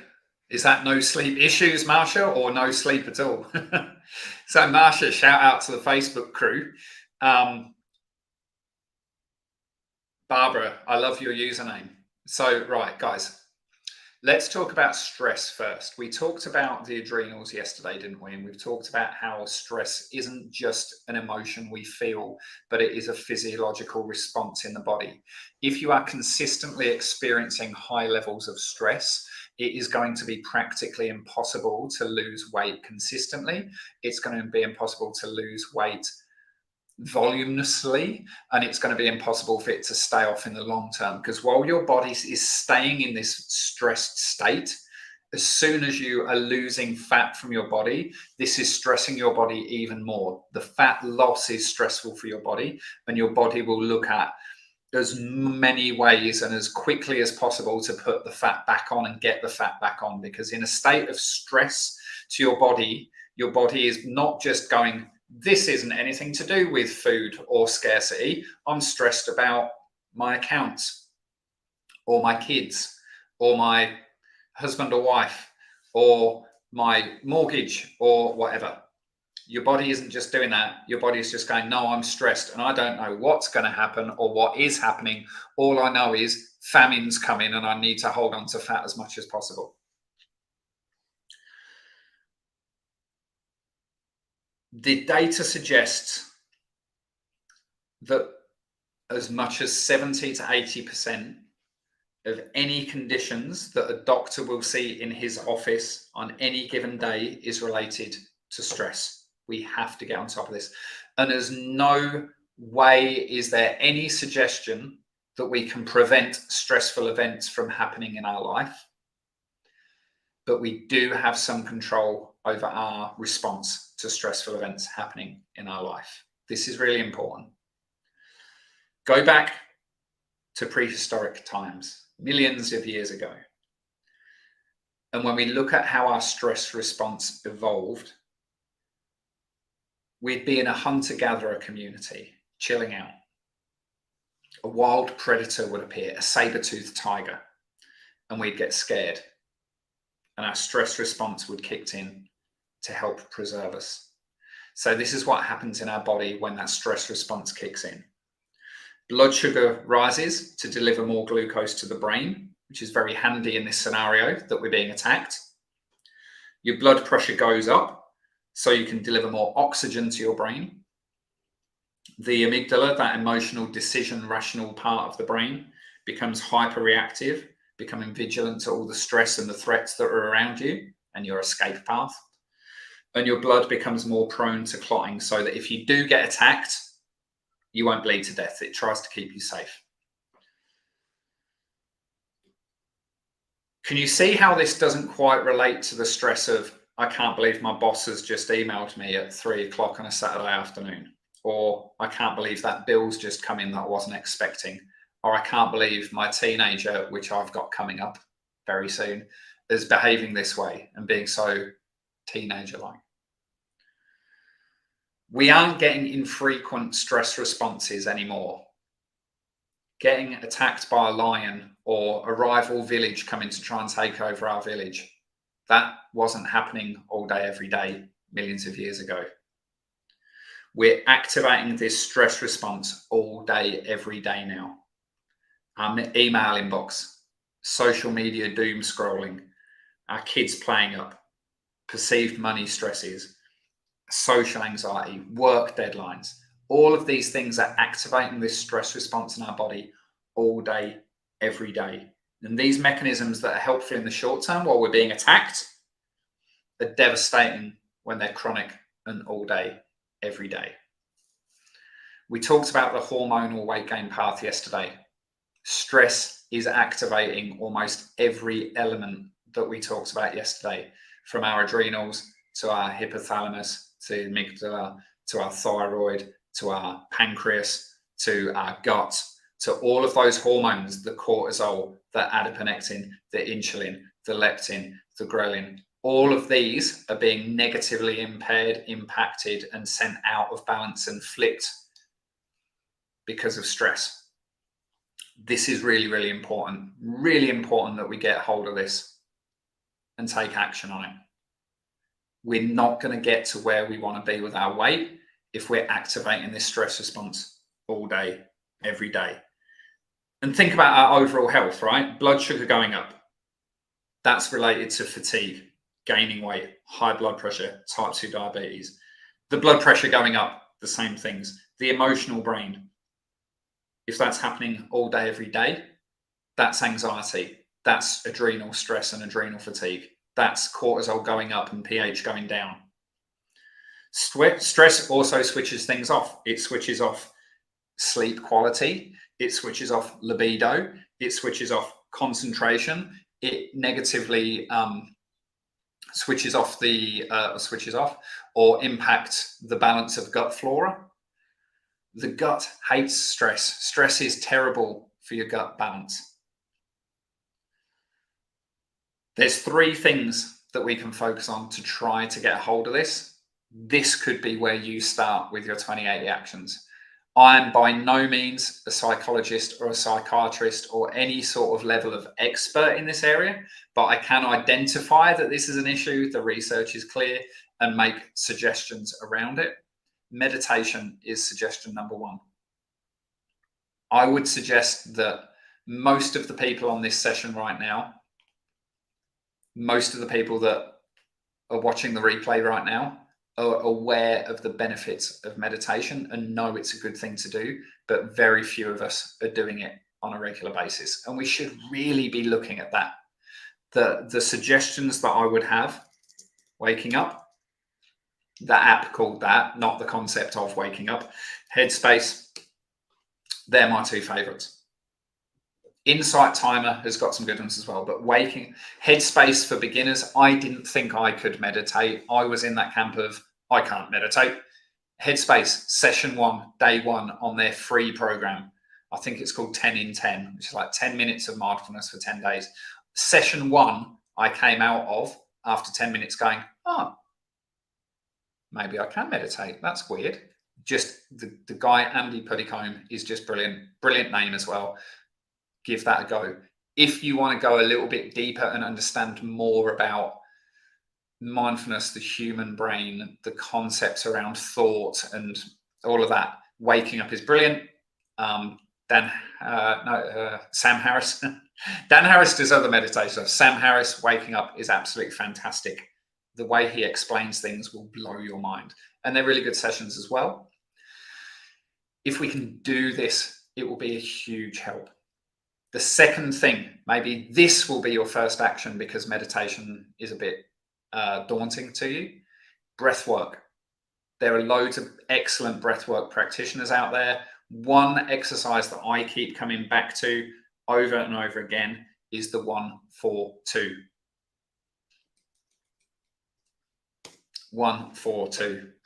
So this is a breathing pattern where you count in multiples of 1, hold in multiples of 4, breathe out in multiples of 2. So you might breathe in for 4 seconds, hold for 16 seconds, breathe out for 8 seconds. Or you might breathe in for 2, hold for 8, breathe out for 4. Does that make sense?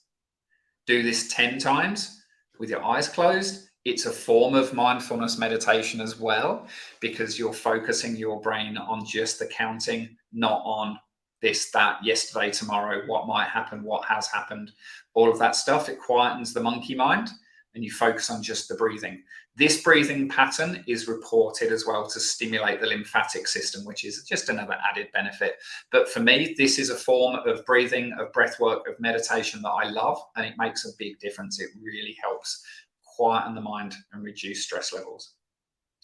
Go out, look at breathwork websites, read breathwork books. There's some great resources out there. I will link to some of my favorites in the show notes. Find an exercise that feels intuitively like it would work for you. Give it a try for 7 days. Just give it a try. Set an alert in your phone to remind you each day. And then the third thing is sleep. Sleep, it can be straightforward and simple to increase. Not just sleep quality, but sleep quantity as well. And they are both important. I know plenty of people that sleep for 8 hours a night and wake up feeling like they need more sleep. The way or the things you do first thing in the morning, not just last thing at night, will impact your sleep quality so much.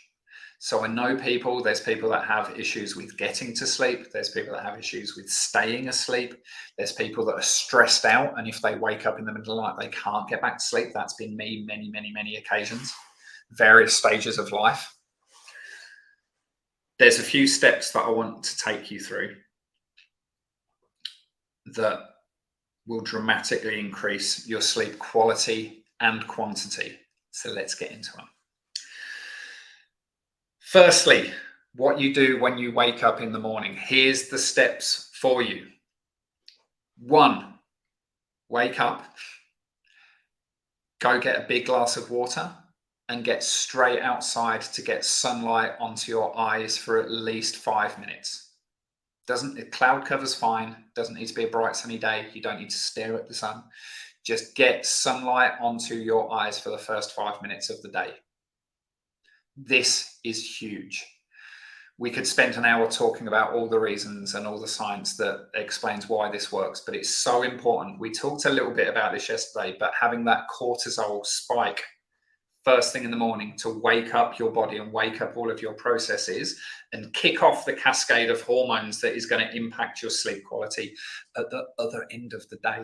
It's so important to get sunlight onto your eyes, get that cortisol to raise beautifully and gently in its most natural way to wake things up. Second thing is to get some form of movement. That could just be some walking, you could do some star jumps, you can get on a mini rebounder like a little trampoline, you can just do some stretching and some yoga, but just get moving. Just get moving. This is really important. The second really important thing here is to prevent artificial light from a tablet or a phone from hitting your eyes until you've done that first exercise. Okay, if we wake up and the first thing we do is check our phone, the dim light from the phone is enough to trigger that release of cortisol, but it's such a minor source of light. You put the phone down and crack on with your day, and your cortisol will do this. It'll go up that much and then it will come back down again. You want it to come up like this and go back down again. So no phones, no tablets, no artificial light until you've gotten up and got some form of natural light onto your eyes. The next thing is no caffeine for half an hour within rising. When you have caffeine, it will spike your cortisol artificially. That will tell your adrenals not to produce any more, but the cortisol spike from caffeine is like up and then down, whereas you want it to come up gently in a nice slope, stay for a little while, and then come back down. So don't have that caffeine. Just give your body half an hour to get the processes going without the caffeine, and then if you need to have the caffeine, you can have the caffeine. Don't have caffeine after 1-2 p.m. in the afternoon. That goes without saying. No tablets and artificial lights within an hour of going to bed, ideally 2 hours. These are common things that everybody knows and should be doing. These are really important as well. The third and final thing that I would recommend for you, and this is keeping it very 20/80, is supplements. A gram of DHA a day. If you're having your 2 to 3 grams of omega-3s, you will be getting a gram of DHA. This makes a huge difference. Magnesium. I recommend magnesium threonate for this. Magnesium threonate can cross the blood-brain barrier. It's really supportive for cognitive health. It's really, widely recognized as being supportive of good sleep. Magnesium is reported as being good for sleep. Threonate can actually get to where it needs to be able to support your sleep. So gram of DHA, threonate. I'll put links to all my recommended supplements in the show notes. The third one is B6, taken usually in the mornings, vitamin B6. And the fourth is apigenin, which is the compound in chamomile, which is why chamomile tea is sold as being good for sleep time. The amount of this in chamomile tea is very, very low. But having that as a supplement before bed, I find is incredibly useful. So taking those as supplements will support your sleep massively, massively. And yes, I mean daylight. It doesn't have to be a sunny day, but the daylight, forgive me if I'm wrong, but the daylight is being produced by the sun. So come on, don't be picky with me. Yes, daylight. If you can do those things, it will really, really support your sleep. If you can find time for mindfulness meditation each day, who knows, maybe you'll get into transcendental meditation, I don't know. But mindfulness is the easiest and is very, very quick and very effective with supporting stress. Meredith, look at that. I wake up several times during the night, but lo and behold, I gave up sugar and gluten and now I sleep beautifully. Thank you, Ross. Sleep is all about those cycles, and one of the big most important of the relationships is between your insulin and your cortisol curve. For a lot of people, if they are having a big horrible Western breakfast with loads of sugar and gluten in it, the insulin goes really high. And if they're having that coffee with it first thing in the morning, it means the cortisol spikes, but then drops off. So then their curve does this through the day, and it impacts on your melatonin and your serotonin, which are your sort of sleep and wake hormones. And how you eat impact your sleep. And they do say that what you do today will impact tomorrow night's sleep. Okay, it can be that quick. So for the supplements, I would take, I should specify that. You can take the omega oils anytime. I would have the 3 and 8 and the apigenin at night. The 3 and 8 you can have anytime really, but at night would be useful. And the B6 is during the day as well. So the B6 is probably the least important of those, to be honest. But the other 3 I would definitely go for. Today, we've covered a lot. We've gone for 1 hour 50, which is even slightly longer than yesterday. I think it was 1 hour 30 yesterday of the teaching, but we had a lot to cover. These weight loss activators, I could have just told you what they are, but I wanted to give you some implementation steps as well. Hopefully, lesson 1, you've identified where the source of imbalance is for you. In lesson 2, you've identified hopefully which of the weight loss activators is going to be most important to start with, to focus on which of the weight loss paths and the weight gain paths and the source of imbalance fits with you.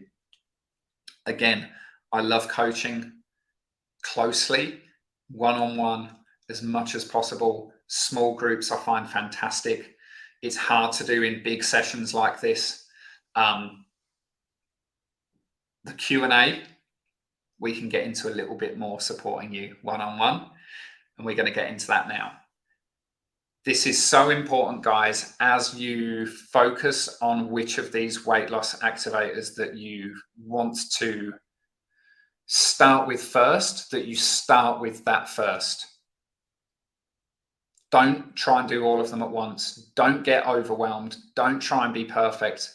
Step by step, baby steps, little by little, and you'll get there. You'll get results quickly. Results brings confidence. Confidence brings momentum. Motivation, and motivation brings momentum. Remember that, remember that, remember that. Guys, Q&A is about to start. Christine has got the first question in. So for all of you guys who have questions and want to ask me questions, let's get into the Q&A now. I'm going to just switch off the camera and the mic for 1 second. I'm going to refresh my beverages, and then we will get, thank you, Dory, we will get into the Q&A. Get your questions in now, and we will stay on the call until all your questions are answered. Let's do that.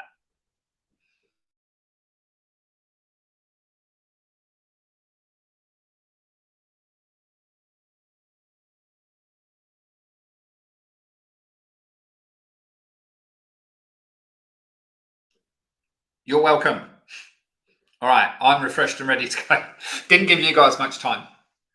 So something I do want to mention, which I wasn't planning to mention until tomorrow, but we talked about it a bit yesterday, and it's come up in lots and lots of emails and lots of comments on the replay page.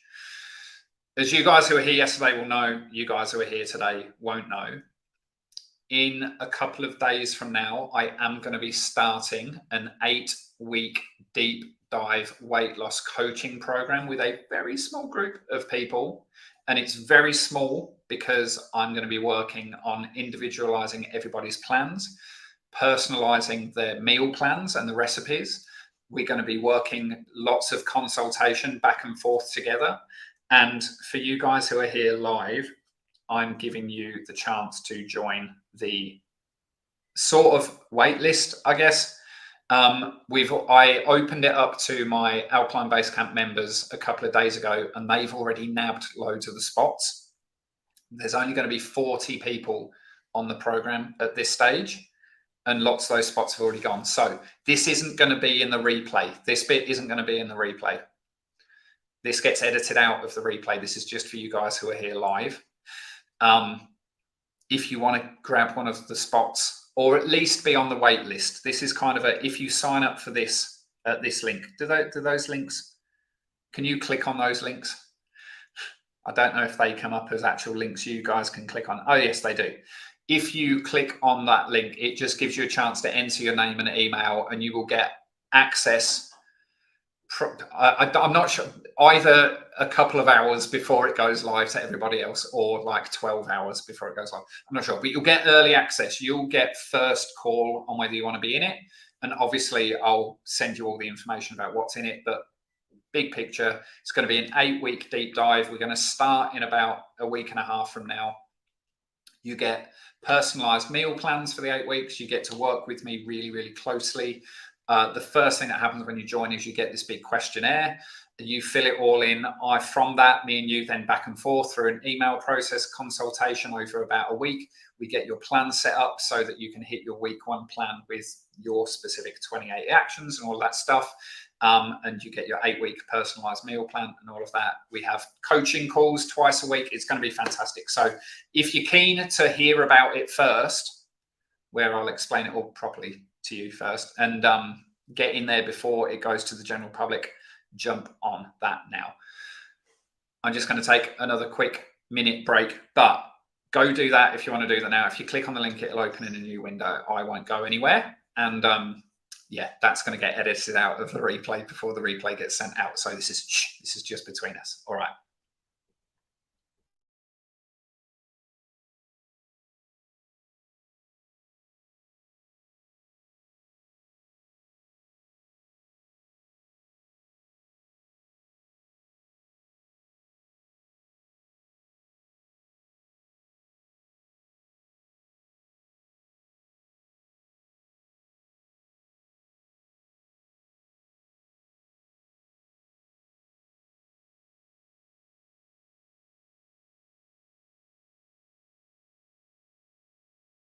All right, a bunch of you have done that. Adrienne is one of those people that did already sneak in through my other source membership. All right, Q&A time, guys. They're still across YouTube, Facebook, and the StreamYard stream itself. There is still a lot of you here after 2 hours, and I'm very, very grateful to all of you. All right. Questions that are coming in, just make sure that I haven't missed any related to sleep and stuff. All right, Christine asked the first question. Well, actually, Dory asked the first question, but Christine snuck in ahead of here. How do we keep avocados fresh for longer? They go off so quickly, even when kept in the fridge. You can freeze avocados, and you can buy frozen avocados. However, fresh is always best, and you just have to get to the shops 2 or 3 times a week for avocados.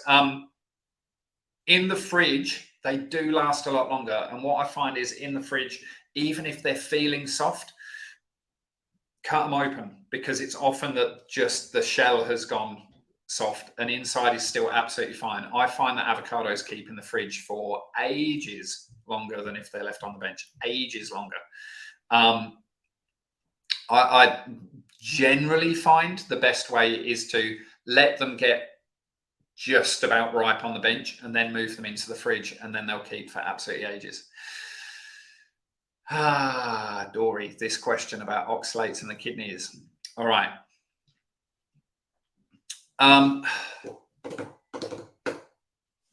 So Roberta, what happened when you clicked on the link, Roberta? Can you try the link again? Otherwise, if you're happy to share your email address with us, I can, oops. Oh, wow, I didn't know I could do that. Oh, wow, there you go. You learn something new every day. All right, well, check this out then, guys. Dory has asked this question. Oxalates and the kidneys. Oh, boy, I've answered this one a lot. So the oxalate link is a very much a dotted line theory. So people are concerned about oxalates and the kidneys and stone formation. They're concerned about goitrogens and the thyroid. They're concerned about nightshades and the immune system. None of these things have ever been able to be substantiated in any study. It's not to say sometime in the future there won't be a study that makes me question that, and I'm always open to having my mind changed as new information comes to light.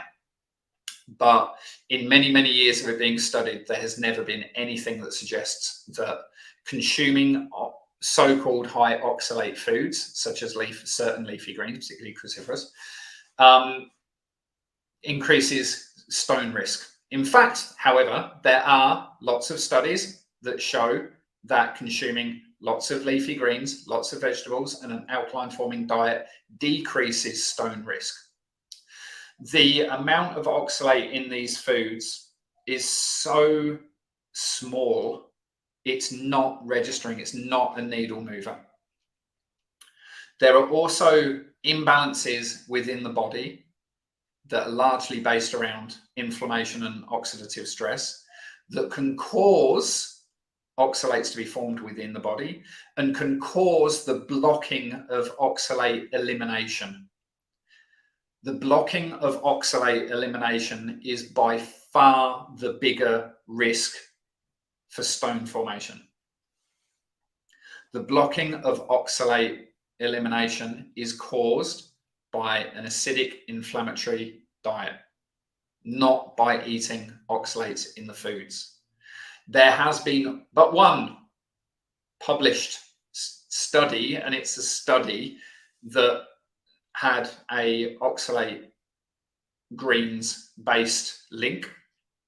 However, it was a self-reported single case study where a Chinese lady presented to her doctor's office having eaten, she had serious mental disorders, and she had been eating incredible amounts of only bok choy for a really long time, like pounds and pounds and pounds and pounds and pounds of only bok choy was her diet for a really long time.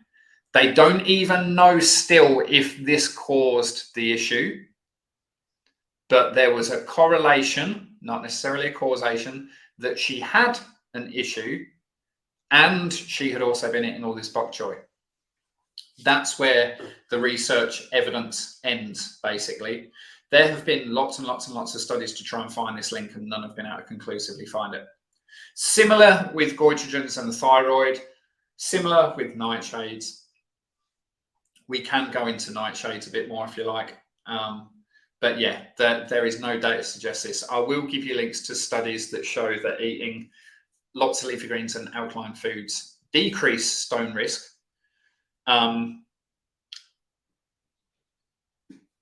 Sorry, just got distracted by the next question.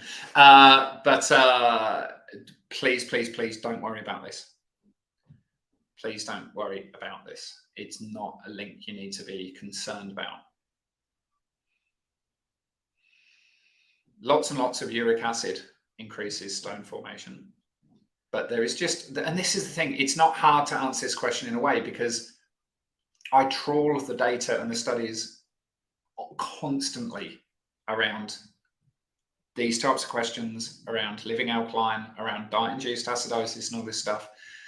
If the studies were there, I'd be able to tell you. The studies are not there, and there are studies that say that this isn't a factor we need to worry about.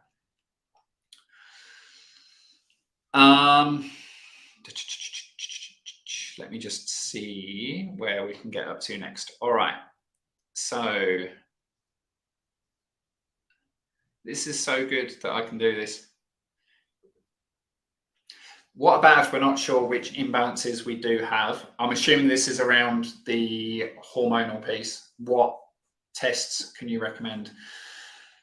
There are fairly simple but inconclusive tests that you can do for adrenal, like cortisol levels, thyroid function,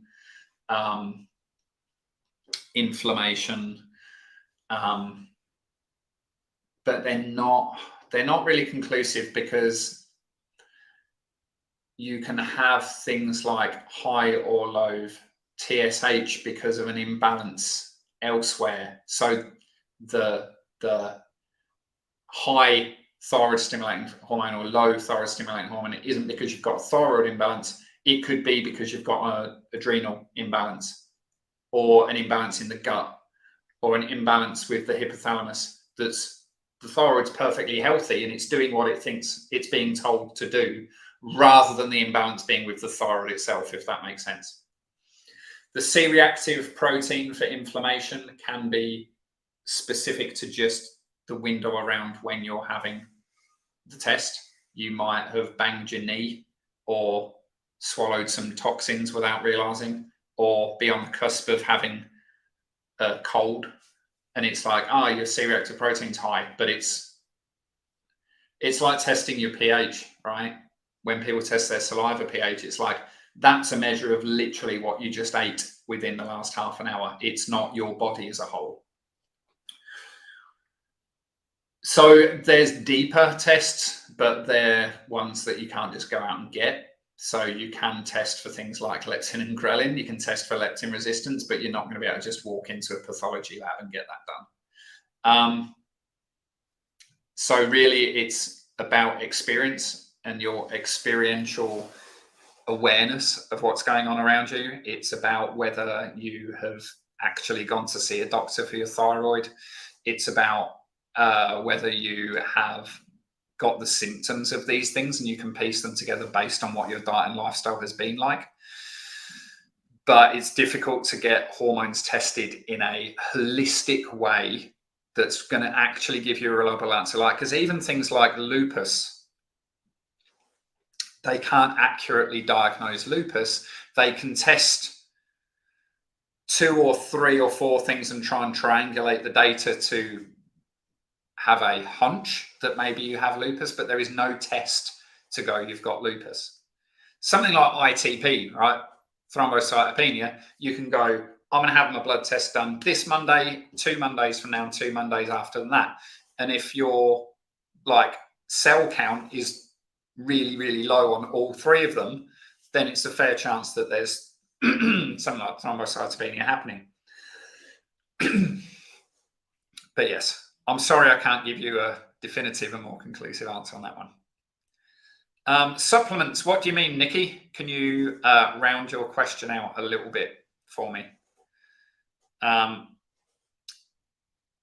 If cholesterol is created in the body and not from food, why are we prescribed statins for cholesterol? I hadn't answered earlier, and I think it might have been, was it Aisha that asked that one as well? So this is like this is a funny question for me, because cholesterol comes from food, obviously, as well. But I'm assuming, reading between the lines, that you're saying if the bad cholesterol on our lipid profile that we want to get under control is created in the body and not from food, why are we prescribed statins? You prescribe statins for a number of reasons. One is because they will lower all the cholesterol in the body, because they're a drug, and drugs are like a light switch. They will create that physiological reaction in the body. What else they do is so deleterious to your health, it's crazy, but they will lower all of your cholesterol in the body. They will eliminate it, which means you've got no good cholesterol there either, which your body needs, okay? They are effective at eliminating all cholesterol. They are also a multi-billion, if not trillion-dollar industry product, so that's why you are prescribed them. And doctors, a lot of doctors will really be supportive of dietary interventions. A lot of doctors, someone on our Q&A call a little while ago, was it, or they might have emailed me, was basically saying, my doctor told me that you cannot use diet to lower cholesterol. And that just makes me so disappointed. But I don't hold on to that emotion. I let go of it. It makes me mad. It makes me hopping mad. And it makes me close to swearing again. Sorry, just...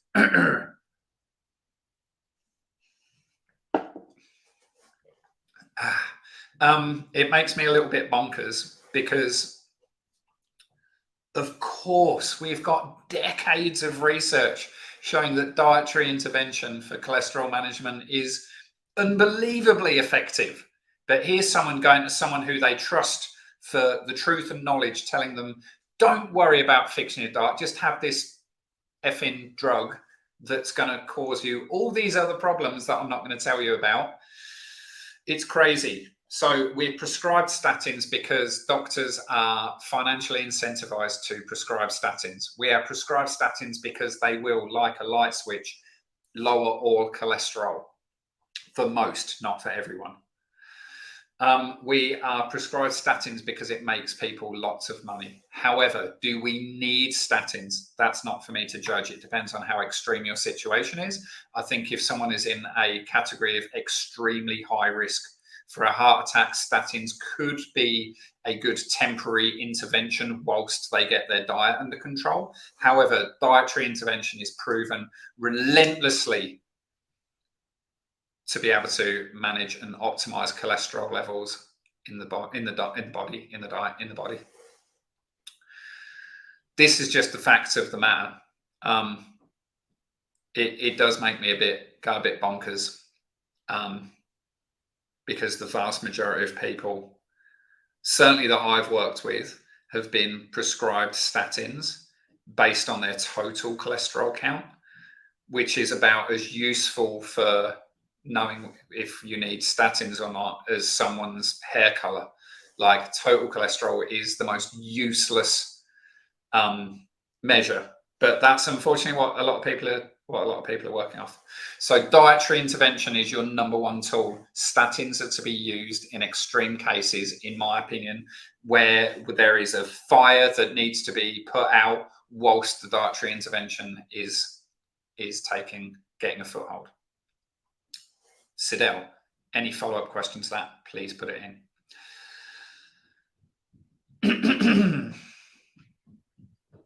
Okay, so Helga, I'm going to put up your slightly longer question for people to read here. This is great because when I do these sessions normally, I think I'm going to use this platform for all of my live sessions from now on, because when I normally do this on the replay, I'm answering questions and the people on the replay don't know what the question is. But this is fantastic. I love this. You live and learn, people. You live and learn. Even if the question does slightly obscure my wonderful artwork from one of my children.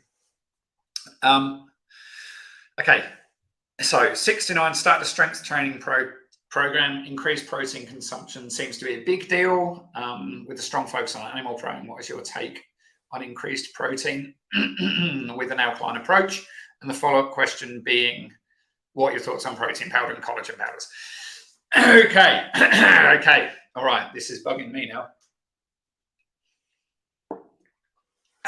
Okay, so protein powders did used to be, back in the day, it was like you're either having whey protein, which is awful, or you're having soy protein isolate, which is even more awful, even though it's plant-based, or you're having other plant-based protein powders, which have basically got no protein in them. That was back in the day when I was at uni as a young vegetarian trying to find my way in the world.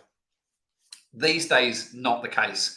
You've now got vegan, vegetarian, plant-based, alkaline forming protein powders that are gram for gram, amino acid profile for amino acid profile, comparable to regular whey proteins. So you're looking for sprouted brown rice, sprouted pea protein, and things along those lines.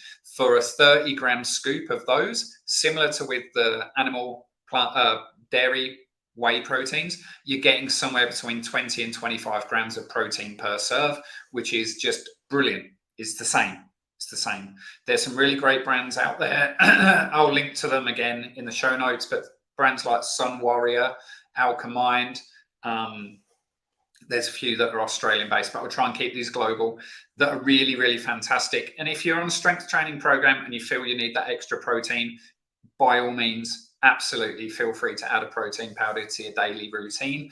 Collagen, if you're not vegan, vegetarian, collagen, yep, go for it. Absolutely fantastic. Hydrolyzed collagen powder adds about another 10 to 11 grams of protein, but also the collagen to support with the connective tissues and ligaments and growth of and a different type of protein, add into that protein sort of spectrum. Absolutely fantastic. So feel free to add that in as well. How much protein do you need? Depends on how heavy lifting your strength training program is. But if you were aiming up for gram per kilogram of body weight, which seems to be a generally recognized standard. Some people go much higher. Some people say, oh, you don't need that much. But a gram per kilogram, if you are actually doing resistance training, isn't outrageous on either end of that scale of outrageousness. It's really not that difficult to get that through living an alkaline diet. It really isn't.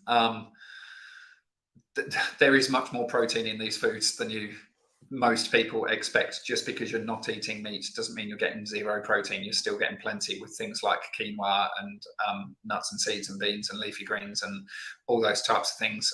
There's loads. There is loads. I will put guides around that in the show notes as well. I've got a lot of show notes to be adding, haven't I? So that is really important to remember, that your diet is providing. But if you add in a scoop of protein powder and some collagen in there as well, I mean, you're up to sort of 35, 40 grams of protein already if you're mixing that with hopefully sort of a plant-based milk as well, or putting it even better into an alkaline smoothie, which would already have 10 to 12 grams of protein in it. So you'd be getting 50, 60 already there. And I don't know how much you weigh, Helga, but I'd say you're probably getting close-ish to where you want to be before you've even had any other foods for the day. As a sort of follow-up question that I'll ask on all of your behalves, do I have to completely eliminate meat to be alkaline? The answer is no. You don't. Meat is not alkaline forming, but it does contain some nutrients, and it is useful for those of you who are living in a family where not everyone wants to live an alkaline diet and they do eat meat. So you're not wanting to make 3 meals for 3 different people in the house every night. What my recommendations are for you is to go for the highest quality of meat, ideally the most ethically raised meat as well that you can. The nutrients that the animal consumes and the health of the animal will be exactly a direct reflection of the nutrients that is in the meat when you're eating it. There is no point eating meat if it's nutritionally devoid. So take your same weekly meat budget that you would normally spend on meat, but buy the highest quality that you can buy. This means you will be buying less, consuming less, but you will be getting a lot more goodness out of it. Does that make sense? Oh, and another point that I meant to mention when I talked about eating fresh fish and fish roe, whether that's salmon or otherwise, is it contains omega-3 in the formats of phospholipids. Phospholipids. So phospholipids can cross the blood-brain barrier and deliver those essential fatty acids, that omega-3, into the brain really effectively. Krill oil is reasonable, but other sources of omega-3 aren't incredible at crossing the blood-brain barrier. It's fairly inefficient, and we need to get omegas to the brain. So I will also put in my omega-3 recommendations a phospholipid product, which is really useful. So if you are eating oily fish, you're not vegan, vegetarian, this will help. Oily fish helps. Fish roe is the biggest dietary source of phospholipids. All right. I don't know if we have any other questions. Sheemin has asked, where will we find the notes? When I post the replay, it will be directly below the video. So I'm going to keep the replay for each lesson all on the same page. So you'll just have to scroll down to get to those lessons.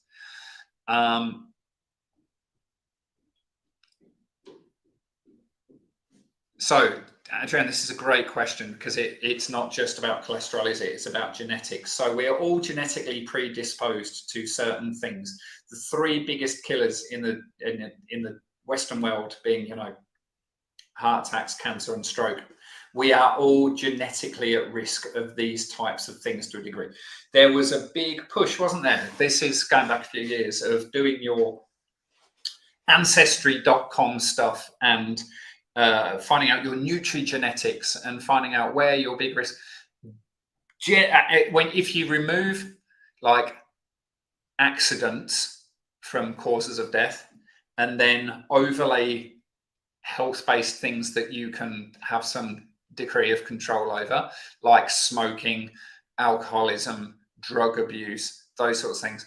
If you remove all of those from any given family's cause of death for their parents or grandparents or great-grandparents or great-great-grandparents, and look at what did your great-grandparents and grandparents die from, what was their cause of death, you can probably find where your genetic predisposition is, right? Like on my dad's side of the family, I know that it is cardiovascular risk, right? I know that because that's what my dad's biggest risk is, what his dad's biggest risk is, what his granddad's biggest risk is, and so on. Most of us can do this. Now, genetics is not a cause of death. Genetics is a risk factor, and it's a really handy risk factor to have so that we can work around it. The heavy-handed analogy for this is genetics will load the gun, but diet will pull the trigger. Okay, if that makes sense. So dietary intervention 100% can help. 100% can help. There's no question about it. Genetics loads the gun. I don't like this analogy, but it is a good one. It does make sense. Genetics will load the gun, but diet and lifestyle pull the trigger. I can't remember where I heard that, but it works for now. A certain proteins bad for arthritis. Which ones? Yes, please, Russ. Any that cause inflammation and oxidative stress. So whey protein, soy protein, isolate, a plant-based protein that contains loads of artificial or natural colors and flavorings and all those sorts of things. So any processed crap food, whether that's a protein powder or not, is going to cause that. So yeah, it's similar to what we talked about with your gluten-free breads and pastas and your non-dairy milks. Look at what's in it. This is why I'm going to recommend brands to you guys in the show notes, because a lot of brands will go, this is a plant-based protein powder. It's mocha caramel flavor. And you just go, what are you doing? So yeah, you need to be looking at what's in the packet. What's in the packet. Thank you for this suggestion, Dory. I will look at that. I will look at that. Okay, I think we are at the end here, guys. I think that's the end of the call. I did just want to put this up from Sandra, which is awesome. I wanted to say, for anyone who doesn't know if they can do this or not, you can. If I can do it, so can you. And the recipes are delicious. Thank you for saying that about the recipes. I wish and I will. What I'm going to do is I'm going to put some on the replay page, and I'm going to work out, I need to work out how to do screen sharing properly for tomorrow's lesson. And I will share some success stories with you guys. I will share how do you put up a, oh, I see. You can put up a little thing. There you go. You can do a little reaction to the comments and put up a little love heart. There you go. Anyway, I'm learning things all the time here. I'm going to share some success stories with you guys tomorrow and some of the case studies. And what I would definitely do, if you want to get on that wait list or that early access, the early bird list, which is such a weird thing for it. Meredith, don't worry about that. I will look into that for you tomorrow. If you, I mean, straight now, literally now. If you want to get onto that early bird list to join the coaching program, get on it there, click that link, and now I'm going to need to edit that bit out of the replay as well. But get on that, and I'll see you all again this time tomorrow. I appreciate you all from the bottom of my heart. You guys rocked. You guys are awesome. And now I'm going to go and get my kids off to school for their first day of term 4. School holidays are over. School holidays are... Nah, just kidding. And I'll see you all this time tomorrow. Have a great rest of your day. Think about these weight loss activators. Think about the 1 or 2 simple actions that you can start doing now.